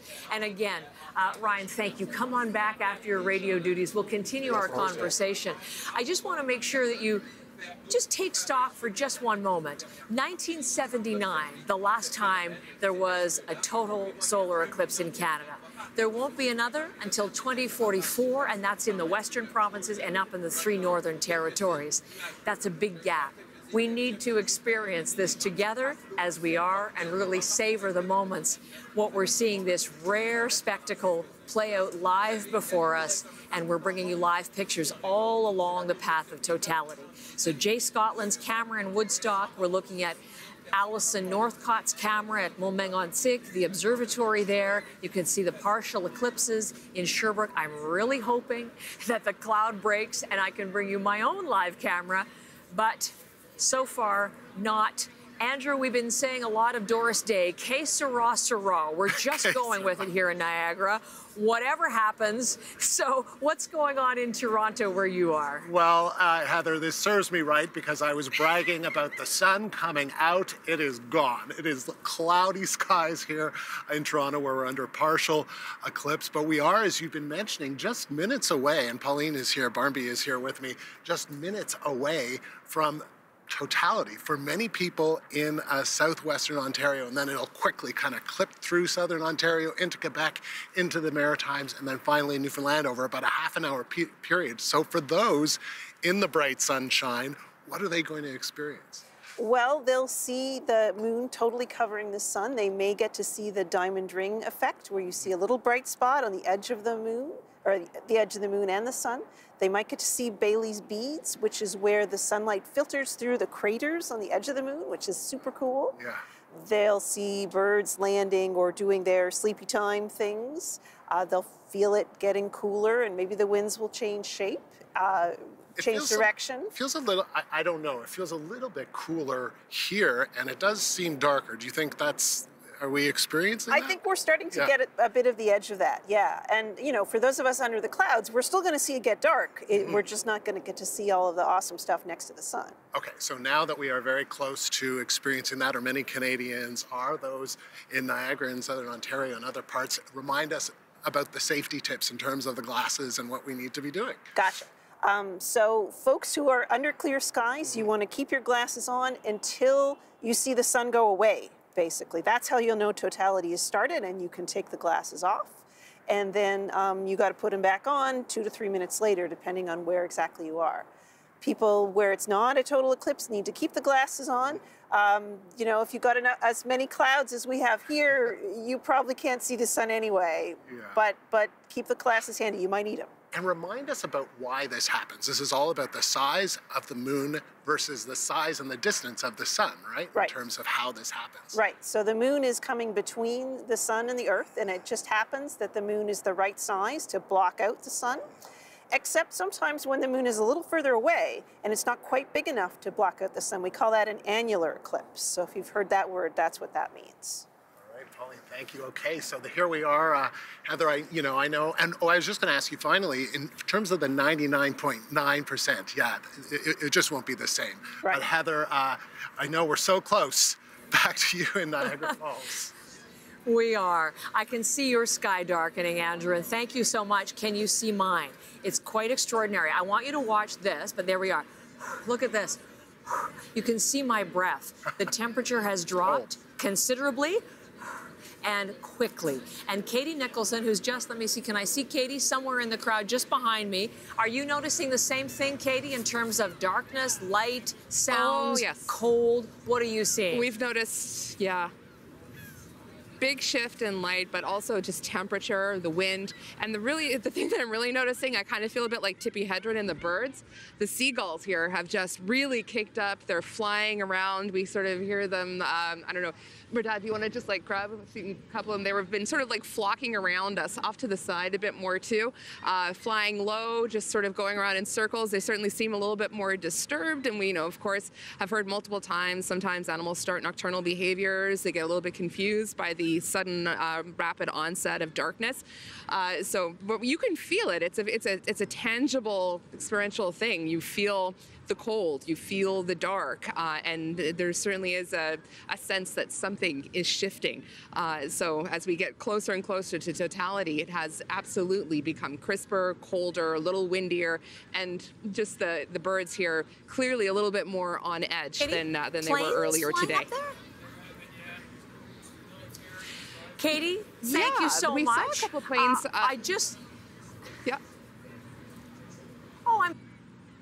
I was asking our team because I'm looking up, there's just above us. Can you see this, Katie? There's a tiny sliver of blue sky, and everyone is hoping that expands, obviously. The sun is covered in cloud where we are. But again, there's optimism, and I think I keep seeing planes flying. Now, by the way, can you get that shot? Yeah. Yeah, you can see the blue sky there. Merdad is just getting it, yeah. And that is it, Heather, that is in the area where we were told is a prime viewing spot for this eclipse. So if that shifts over, we might be in luck here. Listen, I am an eternal optimist, Katie Nicholson, and so we're not done yet. We have 6 minutes until totality where we are here in Niagara Falls, but it's seconds away in Kingsville, the very first place in Canada to experience a total solar eclipse since 1979. The southernmost point of Canada is P.E.I Island. Chris Ensign, you keep those glasses on. Last moments of partial eclipse for you, Chris. Tell me about it. Tell me all about it. We're watching this move centimeters away from taking over the sun. It's incredible. Just the version of what's occurring here for us with the sky darkening, the cold, we can see our breath, the water in front of us flat. I've got people behind me all over. Just as this is about to go, I got some friends beside me right here. As you watch the sliver of the sun start to disappear, Ali, what are you thinking about, bud? I would say this is a once-in-a-lifetime opportunity. It's honestly just beautiful. Wow, look at it. We've got that last little sliver inside of there. What do you guys think? What do you make of this? It's neat to see, eh? It's pretty nice. Ali, we got the applause from people. So, there's so many people here. I don't even know what to say. Last sliver. Totality has just started. This is absolutely crazy. There it is, Heather. You can hear everybody around us. That's just a gorgeous moment. I don't know what you're able to see, but the water is calm. I'm going to take the glass off just to look. Mike, if you can point the camera to the right there, you can see the sun sort of, the way the glow has been created over there. One of those beautiful sunsets that we would see here. Heather, it's incredible. Ali, before we throw back here, what do you want to make of this? What do you want the people of Canada to know? No. Chris, just stay with me. Life is beautiful. Just beautiful. Yes, Heather, we've got you. It's something that I on want both you to sides just tell here, me, you can look see. around, tell me what's happening, how are people reacting? I want to experience it with you, Chris. Just give me the whole picture. We've got kids running around. We've got two sides of a sunset here. The beautiful northern shore of Lake Erie, just calm as glass behind us. Everybody with their phones. Allie, how would you describe this, pal? I mean, it's, like I said, beautiful. And there's like, as a sun, or and Allie, as you're talking, we're just going to pan around here a bit. Right. It's just the sun, the little edges over there. Yeah. We can see there behind some people out on the water as well. Yeah, it's like a sunset, people taking this in. All over. And we're going to lose it again. It's going to start to disappear. I'm going to take one quick look back up here. I can't make out the sun. I can't make out the moon. It's darkness. If I were to zoom in, oh, you could kind of put your glasses on there, buddy. If I were to zoom in, No, he's I would okay. I think he's okay if we're still in totality. Oh, he is okay. Allie, oh my gosh, I'm sorry, buddy. You are okay. Take a look at that ring. Oh my gosh, Heather. Like a goofball, I have my glasses on. This is incredible. That diamond ring we just heard your guest talk about putting 3 for his fiance. That's gorgeous. It's starting to come back. I'm going to throw them back down. So, Heather, this is incredible. Okay, as long as it's coming back, put those back on. That is exactly the right thing. Can Just we put your again to glasses remind back everybody, on now Chris. because we're going to... Hey kids, we're just going to put our glasses back on just as we watch it all here. of the moments of partial solar eclipse, we want to make sure that people have the safety glasses on. Put your glasses back all on of the there, phases Allie. of You need your partial glasses eclipse. on, pal. It's just in those very short minutes of totality where it is safe. Tiny slivers of soaking it I hear that roar, Heather. You got it now. Mike, we're going to take one more switch around here just to take the look now. You can start to see the sun come back, the light come back. The normality after totality. What a moment. Literally once in a lifetime. Absolutely amazing. It's just incredible, Heather. That's the view from back here in the southernmost point of mainland Canada. Thanks for having us. Thanks for letting us be a part of this, Heather. Oh, what a privilege, Chris, to experience this with you. The very first people in Canada to do so. Thanks to all the young people there. What an experience for them. I am going to bring it live to Niagara Falls because I am about a minute away from totality. Now, the cloud hasn't broken, but there is a glimpse of sun through, and you'll hear very much the cheer. They are really hoping against hope to have this experience. I don't know if you can see the crowd over my shoulder, but there are thousands of people. Hello, what's happening? Is it looking good?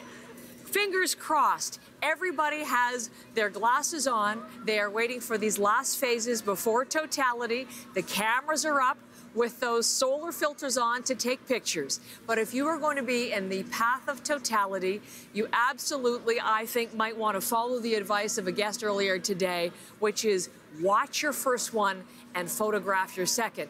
And the point of watching it is it's so rare, it is so awesome. You don't want to miss one single moment of the experience. So take a look at this. It's gotten colder. See how dark it is behind me. It is incredible. It is a quick falling of darkness. It is daytime to nighttime. The birds are still flying, but it is quiet with the exception of the crowds behind me. Let's listen in as they try to experience totality in Niagara Falls. Here it is.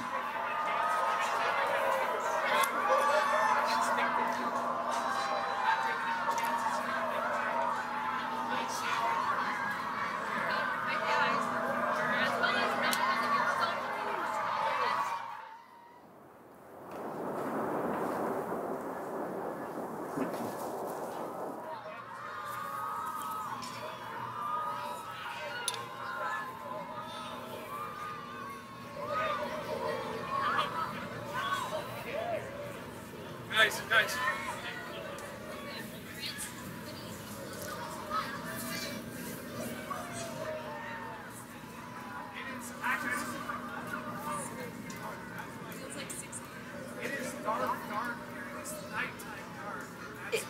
I just want you to experience this with everybody here. Look at how dark it is. Everybody with the cameras up, because this is the time when you can take pictures, when you can take video, when you can experience this together, safely. Now, I will have to say that I'm just going to move here. It is through the cloud, but there is a hint. There is a hint. There it is coming through. You'll hear the crowd cheer.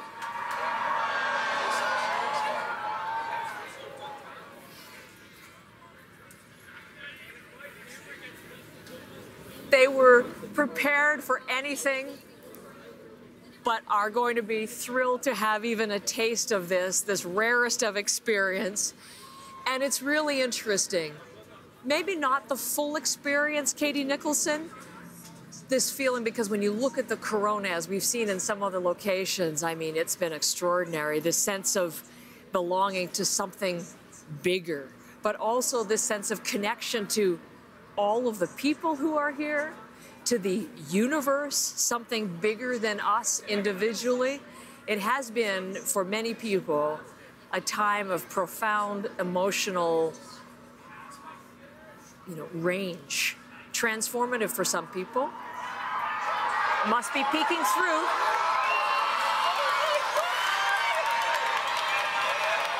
We have it. There is the corona. Just behold that for a moment.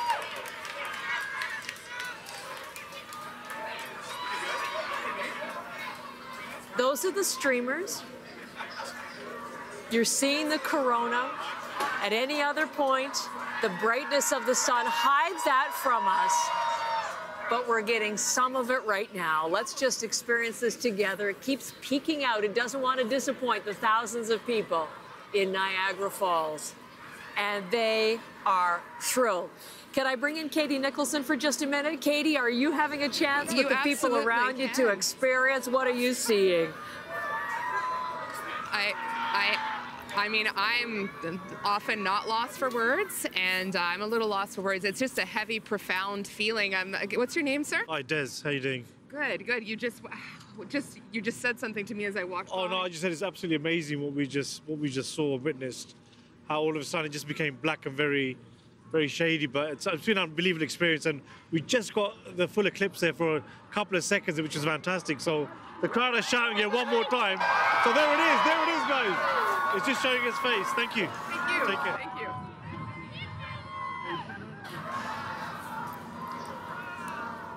Heather, the sun is starting to make its presence seen here again. Everyone is again just eyes up. I think remembering to put their glasses back on. But just yes, make sure you do too, moment. Katie. I'm putting it on now, I promise. Okay, thank you. Like we make our living in a business where we talk, but it's just time here to stand and watch. Stand and wonder. I mean, it's extraordinary. What could we possibly say that would be, yeah. More, that was you would say that it is. Who needs words when you can experience that? And on our screen we have live pictures from our team here in Niagara Falls, and so hopefully wherever you are in the country, you too are experiencing this with us. You can see that totality is coming to an end, and we're starting to see the moon move away from expose more of the sun's surface. So totality finished here in Niagara Falls, but of course this is moving on. It's moving on. It's moving to Gananoque. It's moving to Brockville. It's going to move to Kingston. It's going to do Hamilton and Burlington, eventually to Montreal in the south and on, and we're going to be with you for all of these moments. This is just, okay, glasses on, everybody, as we look at all of this. Just before we go to Hamilton, I just want to bring in, if I can for a moment, Nicole Martellaro, who I think is already mic'd and ready to join me. Nicole, as you already joined us earlier, 2017, you've already experienced one. How about this one? How about this one for you? How was this? Are those tears I see? Now, why is it? It's visceral, isn't it? Oh, no, that's okay. No, are you not wearing a microphone? Okay, hold on. Oh, stand in. How about, I'm sorry, that was my fault. It's on right here. Just hold I'll that. just Don't hold just it. hold it. Tell me a little, why the emotion? It's just so beautiful. I'm sorry. Even through the cloud. And look at the light returning. I mean, it was fantastic. I mean, to see the sun's corona, which I had only seen a glimpse of in 2017, I am absolutely, I mean, it's beautiful, and I understand why people chase eclipses. It was beautiful. And did you see the birds starting to act weird? And it got so quiet. The temperature dropped so quickly. I mean, I'm sorry, I just get so emotional. You're making me tear up. This is amazing. But you know, now that we start to see everything return to normal again so quickly, you can appreciate why people become almost deflated, almost dejected. There's been such a pent-up moment, such emotion, and then they say, once is not enough. I've got to get to my next one. Exactly. I'm starting to think 2026 Spain, 2027 Africa. So, I mean, yeah, you absolutely can. I mean, it's, for me, I mean, you know, I love astronomy. I love space. And to see our solar system, like I said, in motion, it is just an amazing thing to me. You know, I'm trying to figure out why I'm emotional listening to you talking about it. And I think it's because it is this, you know, we're part of something so much more than this spot. Yeah, it's bigger than us, you know? It really, you know, David Makepeace, he had said something like, and Jay Anderson has said the same thing, that it shows you how small we are in the grand scheme of things. And we're allowed to marvel at it and be taken, like, it's just, you know, people use awe-inspiring. It really is. It really is. I stand in wonder. You just want to behold and experience. Thank you. Thank you for sharing that. My goodness gracious, we're going to need a tissue. We're less than 2 minutes now from the people in Quebec going through exactly, I hope, what Nicole and I just did. So as we gather ourselves, let me bring in Alison Northcott. I want to give you lots of time to lead up, Alison, to your moment of totality there in Montmégotsig at the famous observatory. Still blue sky, so this is going to get very dark very quickly and maybe very quiet. So you go right ahead and tell us all about what's going on there. Yeah, things are about to change very quickly. As you said, the last seconds that I was looking at it, it's still just a sliver of light that you can see, and now it is becoming quite quiet because the moment is beginning. And people, you know, there is this sense of excitement that people have been building up to this all day, and it's just this great moment that's about to unfold here above us. I can feel the air cooling. I can feel the light changing. We can see that the darkness is starting to come now, and we're very close at this moment. I'm going to have another look to see. Just the smallest sliver still. So you can feel that energy. People have been, you know, everyone's staring up right now. There's a really excited energy because they know that the sun is there. They don't have to worry about the clouds. There's not a cloud in the sky. You can feel the light. You can see around me it changing as we speak.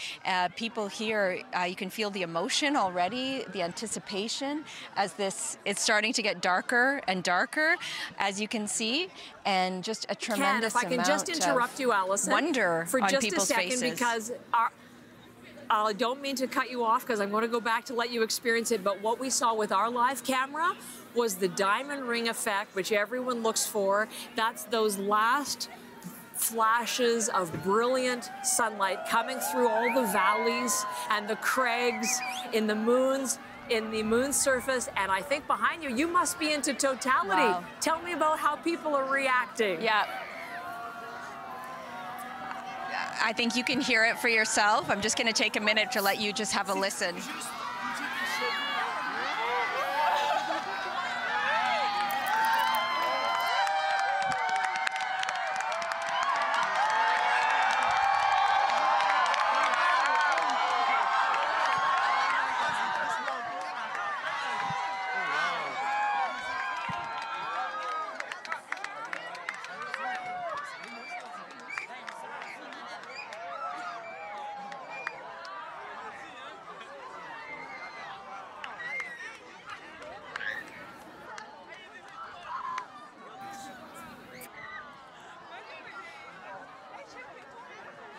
So we are in totality now, and people, you know, gasping almost, covering their mouths, just looking up with a real feeling of awe and pleasure.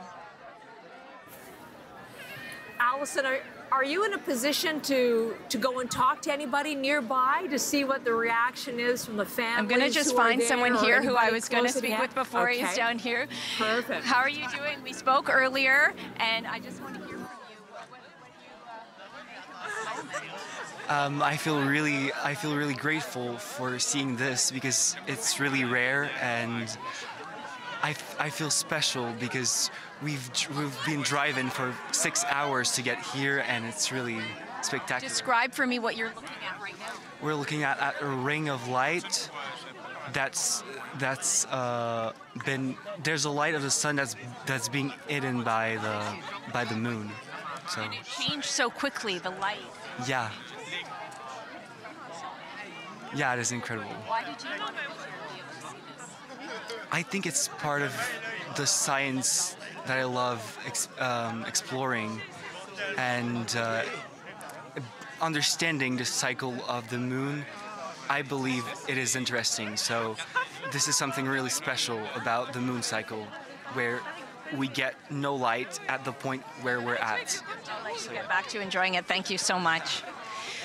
So you can hear, again, like that feeling of witnessing something so unusual, so incredible right here at Mont Mégantic with this beautiful clear sky and this incredible eclipse that I'm looking up at right now. And it's more than 3 minutes long here. So we're in the center of the path of totality. So this is one of the places in Canada that has the longest totality. So people have come here from all over North America to be able to experience this. Bonjour, Madame Roy. Est-ce que je peux juste une vite question? Comment est-ce que vous sentez? Qu'est-ce que vous voyez? C'est impressionnant, surtout avec mon petit-fils. J'en ai déjà vu. Madame Roy, I'm speaking to her here. We've been speaking a little bit, and she's here with her grandson and her son, and she saw an earlier eclipse. Yeah, 63. Yes.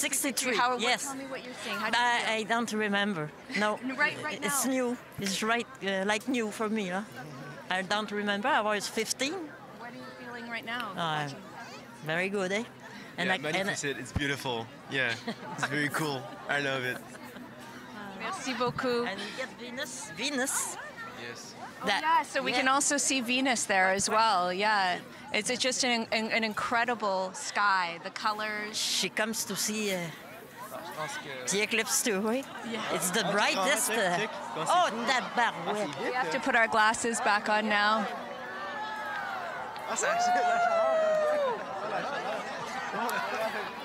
And you can see the people again applauding. Just have a look.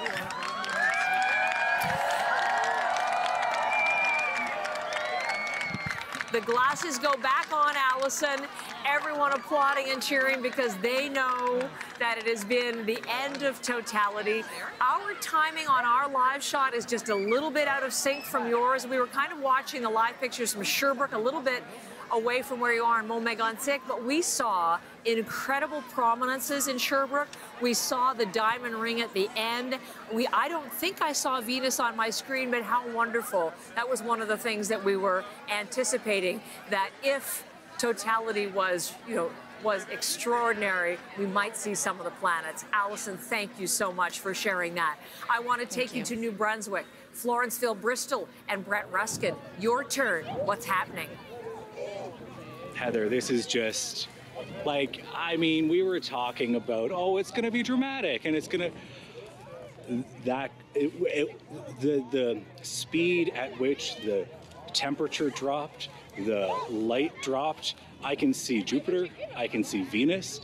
There's two very clear, I don't know if you can see it behind me, but this is what we're looking at here. It happened so quickly, and so you can see a circle of kind of, it's more compelling and emotional than I had anticipated, because it's just like it's in the middle of the day and suddenly it just got dark. So there's folks all around here. I'll give you a quick little tour of people looking up here in one of the best spots in terms of conditions for the viewing of this, because it was perfectly clear, blue skies all day long.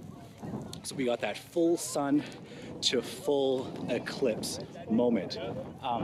And so let's go talk to some folks here. What does it look like? Look like it's an eclipse. Looks like the third rock on the moon. Yeah. I mean, there's folks here who have come from all over the place, and it's neat to be working, but also just experiencing this, Heather. I know that everyone else farther west has already experienced it, but it's when the same phenomenon, but to see it yourself is very impressive. Okay, you just take a pause. You don't have to talk to me. I want you to be able to say that you experienced it too.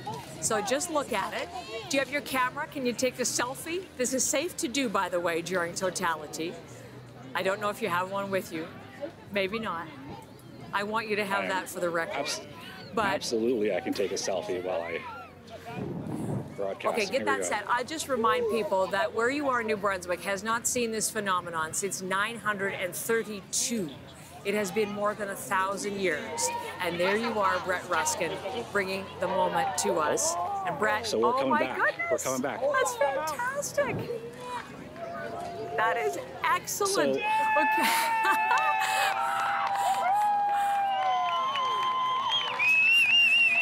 It's so great, Brett. Does that mean I'm seeing a lot more light? Is it safe for you? Do you need to have your glasses back on? So I got my glasses right here. I'm not looking up that way just now, but I'm going to put my glasses on. But I just, I can look down. I'm going to leave you for a second. Stay put. Okay. I want to go to P.E.I. next because I want them to experience it too. Sheehan Desjardins is in Woodstock, Prince Edward Island. It is totality there. Sheehan, what is happening? It is totality here. It is dark. I don't know if you can still hear the crowd cheering. They all just let out a really big cheer all together, but it seems to be quieting down right now. Now, it is actually pretty cool. I mean, it's no wonder so many people came out to experience this event here in Woodstock. This is what people have been waiting for. This is what some people have traveled literally thousands of kilometers to come and see here. Now, just before this, I had a chance to walk through the crowd and get people's thoughts. They said that this is the best day of their life. They said that this is life-changing, that it's magical. Some people have had this on their calendar for 2 years. Now, it was pretty much a perfect day here in P.E.I. for the total solar eclipse. There was barely any clouds in the sky. I don't remember the last time it was this sunny and this warm in April. Some people are wearing shorts. Now, the temperature certainly has dropped.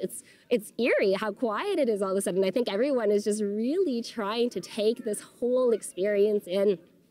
I'm looking forward to it as well. It's pretty exciting here. Now, this is something that we're not going to see again in Prince Edward Island until for at least 50 years.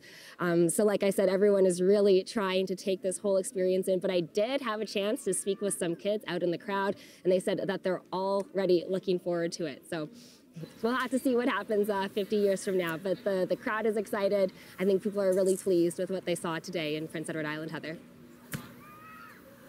This is an extraordinary live picture beside you, Sheehan. Thank you so very much. Sheehan Desjardins, Woodstock, P.E.I. 2017, July 10th of that year. That's the next time that community will see what we are looking at right now. Now, is this Prince Edward Island that we're looking at? Let me just check with my team. Look at this incredible totality, as Jay Scotland was telling us and Brett. This part of the country really had the best viewing conditions. And look at this. And Alfie Chan, come and look at this with me on these live pictures. Alfie, you met earlier this morning. Alfie's been my guest for years on CBC Morning Live.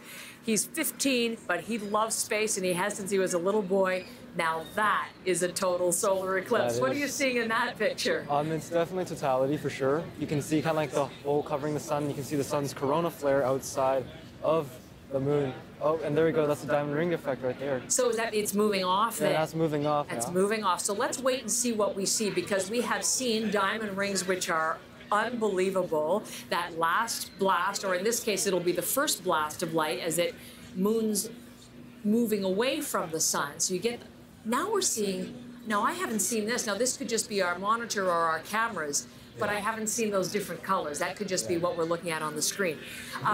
Alfie, you were here in Niagara Falls with me, you and your family, your sister Ava and your parents. It wasn't as beautiful viewing conditions, but it did peek through. Tell me all about your experience. So most definitely it started, the first notable change was that it was pretty cloudy, so we couldn't see much. We started to look up and we hear people cheering. That's when we're like, oh, so that's when the eclipse is starting. We look up and we see through the little bit of cloud we're looking at, and we kind of see a little bit of like a black circle slowly starting to creep across the sun.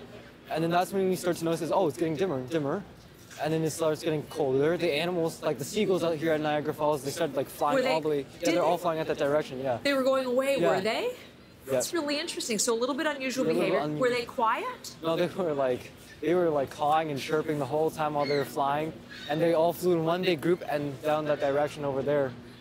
So you wanted to observe the changes, but I also wanted to find out how it made you feel. Tell me about the emotional experience. So I did not expect it to be that quick to go from the sun brightness all the way down to dark. It went from dawn to dusk in under 5 seconds, and then in the next like 10-ish or so seconds, we went from sunset all the way to dark and at night. And then it was almost pitch black. It was a very dark blue. And it was really cool seeing all like the lights on the hotels, all the lights everywhere starting to light up. The city began to light up because of how dark it was. Did you feel some kind of and it felt connection to it felt like, oh wow, definitely worth it. I was also a bit nervous because I was like, oh, it's getting so dark. And I was just a little bit nervous. A little bit nervous. And wonderful to share in that with your family and all of the people who were here. Thank you for sharing with all of us through these past days, Alfie, you and your family. It's been such a pleasure. It's been just great. I have to leave you now because I want to go to Newfoundland. I don't want to miss Totality in Gander. Adam Walsh, you're in the very last place in Canada to experience this. What is happening in Gander, my friend? Oh my God, it is wild, right? Like Heather, obviously it's getting dark in the daytime here. I'm surrounded by a couple hundred people at the College of the North Atlantic in Gander. We've got the Trans-Canada Highway in front of us. We've seen a crowd slowly build over the last hour and a half. Like free glasses have been given out behind me here. You've got some astrophysicists, students from Memorial University of Newfoundland and Labrador. There's some telescopes there. Everyone's been waiting for this moment right now, and they're up until now, it was getting pretty loud. You got someone on a loudspeaker behind me. Now everyone's clapping because here we are in Totality in Gander, Newfoundland and Labrador. And it is quite the thing with everyone's got their phones up and some cheering, and they're just in awe of what is happening right now. You know, Adam, it hasn't just been the moment in Gander, and we're just looking at what's going on the screen in Gander. We're just seeing a crescent, so it's coming. I know there was a 4-day eclipse. Oh, sorry, we're looking at P.E.I. I apologize, Adam. This is P.E.I., so we're watching that scene as well. This is our camera in Woodstock. Such an incredible moment that is coming your way, the last stop before the eclipse moves out to the ocean. But we were hearing about a 4-day eclipse soiree, so you've really been celebrating there in Gander for a long time. Can you make sure that you share with me and everyone watching what is happening in the little fishing community of Burgeo, Adam, because there's a very special eclipse ceremony going on there. Yeah, well, here's the moment right here in Gander, Heather. And if we're talking about Burgeo, I got to go back to 66. It's in 1766 when explorer James Cook was there for a partial eclipse during that summer. He was able to actually, with that spot, he named an island Eclipse Island, and he was able to get the longitude of that then. And you fast forward to the 20th century, they put a little beacon on that island. No one lives there. Those were the 50s and 60s, went into disrepair. This week, they repaired that beacon, put a new one in. It is solar powered. And on the government wharf in Burgeo, a town of about 1,500 people, they're having, as we say in Newfoundland, quite the time there today. I know there's music, there's singing, there's a smudging ceremony, all of that celebration, thinking of what was going on. And here we are in Gander, and the light that was in front of me earlier, that it wasn't that bright, well, it's bright now because it is dark. Okay, I am entranced by the story of Eclipse Island and Cook and the people of Burgeo, how they're getting that beacon. But just come back to Gander, because I heard the cheers in the background. I can spend a little bit more time with you, Adam, if you don't mind. I do want you to be able to the experiences too. But what's going on? What's been the reaction there for Totality for you there in Gander? I've just been hearing some cheers, and as I look around me with my eyes adjusting from the TV light and then the darkness that's everywhere, I'm looking around and everyone's just kind of taking in the moment. They're talking to each other, they're just looking up, and they're just soaking in this special moment in Gander, Newfoundland and Labrador. Like I said, a couple hundred people at College of the North Atlantic campus, some cheers, and just, I don't know, it's just quite the mood, quite the scene.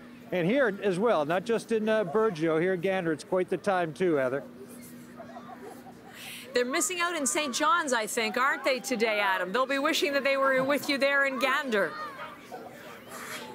Yeah, I left my wife some special sunglasses, but I don't think she's seeing much now, so she'll have to watch me on TV and see how it is. That's true. Listen, so great to have you on the program, Adam. You go back and watch it and experience it yourself. Thank you, Adam Walsh, our final CBC reporter. Thanks, Heather. What a great team assembled for you today, as we have been with you from the moment the Eclipse arrived in Canada on that southernmost tip in Windsor, Essex, in Essex County. And of course, we had Chris Ensing in Kingsville, and then all through Ontario, into Quebec, into Nova Scotia, New Brunswick, Prince Edward Island, and then there, the finishing point, Newfoundland. 34 minutes, Ryan. That's all it took. How fast does that path go? At 2,400 kilometers an hour. Incredible. 34 minutes, so much anticipation. Don't blink or miss it. I know. Listen, Ryan Marciniak is back. I have loved spending time with you here. And of course, last week in studio in Toronto. You were just on CBC Radio for Totality, so I missed your reaction. What did you go through? I'm still in awe. I think awe is the best word. And not just for myself. Being here to share it with so many other people was really wonderful. As somebody who communicates science for a living, seeing the reactions, hearing the reactions of everyone else as it got colder, as it got darker, as it poked out from behind the clouds for those magical few seconds. That's what it was all about for me. It was so exciting to hear the crowd, because they were so hopeful of at least something. And they did see the corona, and they did see Totality on a couple of occasions, fleeting occasions, but they were not scuppered. That's all you need to have it change your life, is that one moment. And, you know, we talked about it as being a 3.5 minute moment, but those short seconds, most of the people here will remember for the rest of their lives. This was your second? This was. 2017 was, you were in Wyoming, That's if right. I'm not mistaken, and you experienced it in 2017, and now here you're on Niagara. Now, you were working, so it's a little bit different, I guess, but how would you compare the two? Well, it was nice to not have to operate a camera, because I photographed the first eclipse, and I was fumbling with solar lenses and all of this stuff, but I think the similarity of my experience in both eclipses was the childlike wonder. I felt like a little kid seeing the stars for the first time and experiencing this beautiful celestial moment. Back then, you know, in 2017, I had other people around me too, and there were cheers, certainly less than there are here. But just experiencing that with other people was really a magical moment. Part of it, isn't it? It really is the communal experience. I was using a quote yesterday, or earlier in the broadcast today, from an American official and an American astronomer, saying it can be a me eclipse. So you personally, or maybe the two of us, maybe family, or it can be a we with thousands of people. And there's a whole extra element to that communal experience that I think we must have shared in today. It is. We are a planet. We are part of a planet lining up with a 3,500 kilometer wide moon and an over 1 million kilometer wide sun, 150 million kilometers away. Like, just the numbers are staggering. And this beautiful celestial alignment, this syzygy, it's for everyone. You know, it's been extraordinary to experience today. It's hard to think that eventually, I mean, well beyond our lifetime, you just mentioned that perfect alignment, which has given rise to this incredible phenomenon. as things change, one day there won't be total solar eclipses. Isn't that right? Yeah, every year the moon is moving away from the Earth by about 4 centimeters. And if you just hold up your 4 fingers, that's about how far it is every single year. Now that doesn't really mean much for our short lives, but in cosmic time, that means that in millions of years, total solar eclipses won't happen. We'll get more of what are called annular eclipses, where you would see a ring of the sun with the moon in the center. And those do happen occasionally as the moon moves closer or farther. But at the end of the day, I think that we have hundreds of thousands, if not millions, of new eclipse chasers who are also Canadians. Yeah, well, I was thinking that, and I was saying earlier that more Canadians have experienced this than at any other point in history. Yeah. About 6 million in the path of totality, and of course, virtually everyone in the country experiencing a partial solar eclipse as we talk. Yeah. I wonder if there will be a whole new generation of eclipse chaser. You've been working all this weekend with young people. This has been a real moment for space and for astronomy and for discovery. What do you hope the impact is? I hope that it encourages people to at least want to learn more. One of the beautiful things about science is that it will always be there for us to learn about when we're ready. And I hope that this triggered a lot of excitement, curiosity, interest in our world among young people who will grow up and be the leaders of tomorrow and protect our planet. You were 7 when you saw something that said to you, I need to make this my life. 7. Yeah. There are a lot of 7-year-olds out in that crowd. Definitely. They may become Ryan Marciniaks in the future, a wonderful educator. I hope they're far better than I am. Oh, no, you're fantastic. But you know who they might also be? Jeremy Hansen, who's going to be Canada's first astronaut to go around the moon. We're watching the moon today. Yeah. Jeremy's across the way there in Niagara Falls, New York.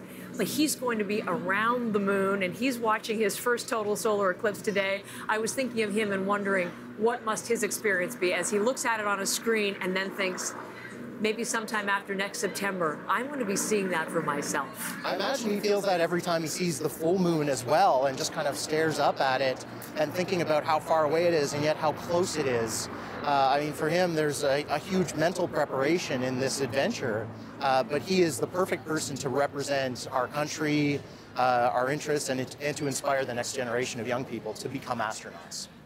You've inspired a lot of young people, I dare say, this weekend. You've certainly been a treat to have on our broadcast. Ryan Marciniak, thank you so very much. Astronomy in Action, watch for them. They have this incredible, inflatable, portable. You can see it right over there. I know, but I think it's out of our camera shot. Bright blue bubble. And there's been a huge lineup there all weekend. You get back to work over there. Your work with me is done, but I've enjoyed every moment. Thank you so very much. Katie Nicholson, what a pleasure to share this with you, too, over the last many hours. As you've experienced totality, we did see the corona, Katie. All the people around you who've traveled to Niagara Falls from far and wide, they saw it too. Share some of their and your final thoughts with us. I don't know about you, Heather. I had a very physical reaction. I just kind of felt heavy. I don't know if it was an atmospheric shift or it just really washes over you when you're in that moment of totality. So for me, that was just an incredible experience. And overall, have we made an eclipse chaser out of you? This is what I need to know. I don't know. I'll tell you what we have. We have definitely got some new eclipse chasers here. You might remember this morning, Heather, I talked to 2 dads who had staked out this area for their daughters. They wanted to sort of experience the eclipse here with their daughters, and we sort of checked in with them. They got some great photos, and now they're already planning on doing this all over again in Iceland when there's another eclipse. So whatever small Katie, we have a moment or two. We have a moment or two. Do you want to inspire folks to go over? Do you want to go over and see if they want to last kilometer? Yeah, for sure. We have a moment or two, just a moment or two left with you. So go right ahead. So, Tim, we checked in a couple of times. Yeah. Were you happy overall with what you saw? Oh yeah, we were really happy. Were you guys happy? And these are your daughters here. My daughter here and her friend. Yeah. And you guys are the reason for the trip. What was that like for you to experience this? It was really fun because this is like first time ever experienced it. It was fun like being here and telling each other that, oh, look, the eclipse is like, it's totality, or, oh, it's coming through the clouds. That was really fun. And that moment of darkness and when everything started to change, how did that feel for you guys? It was really cool because like you knew it was just like the mid-afternoon, but then it felt like it was like 8 o'clock at night because it was so dark and it was like colder because the sun wasn't here. But then if the clouds just peeked by, you could see like the totality of the sun, and it was really cool. And so are you guys happy now that your dads came here so early and staked everything out for you? Because it's a pretty good spot, Yeah. eh? Yes, thank you. Was it worth spending the entire day out here camped out? Absolutely, yeah. And you guys mentioned you were thinking about already planning for another eclipse now? I think so. We've heard there's one in Iceland in 2028. All right, start saving. Yes, yeah, exactly. Start saving, you too. Yeah. And next time you guys get the spots. Yes. Yeah, you'll do the setup. Thank you so much, guys. Have a great, safe trip home back to Virginia. So, Heather, all day we've been talking to people who are just so enamored by those small glimpses they were able to get. I mean, we weren't completely blocked out from the show. We did have those moments, and I, in some ways, feel that maybe that made the crowd appreciate it a little more. You just sort of heard the oohs and the ahs and the delight ripple through whenever we would get those glimpses, and maybe that made it a little more special here in Niagara Falls. Katie, what a pleasure. As I mentioned, thank you so very much for your closing thoughts. And what would I say at this point? You knew heading in this was my, as it maybe was yours, first total solar eclipse. I didn't know what to experience, much like Jeremy Hansen. What would we feel? Now, working, it's a little bit different. So I'm just going to take some time away and reflect on all of this. But to listen to the people behind, the joy, that shared experience of watching something so much bigger, and then to see the corona through the clouds, just such a memorable moment for them and then me to share in that with them. There is truly a sense of more and a connection to something more. So it is profound. And I can see why people look at that and think, I need to see another one of those. As Katie was mentioning, I think we got the dates wrong. It's actually 2026. Iceland, Greenland, Spain. That is the next total solar eclipse, as you want to perhaps save, as Katie was suggesting, and become an eclipse chaser yourself. In Canada, it is 2044. So hopefully you enjoyed every moment that we shared together. I want to thank my colleagues all along the path of totality, our many teams that worked, trust me, very, very hard to bring it to you. And I want to thank you for joining us wherever you are in the country. Mostly partial eclipse, but virtually everyone in Canada sharing in that common moment together. It was a pleasure to be with you. It was a privilege. And I want to thank you. You've been watching special coverage on CBC News. I'm Heather Hiscox. Let's bring you some more of the very memorable sights and sounds from this extraordinary day.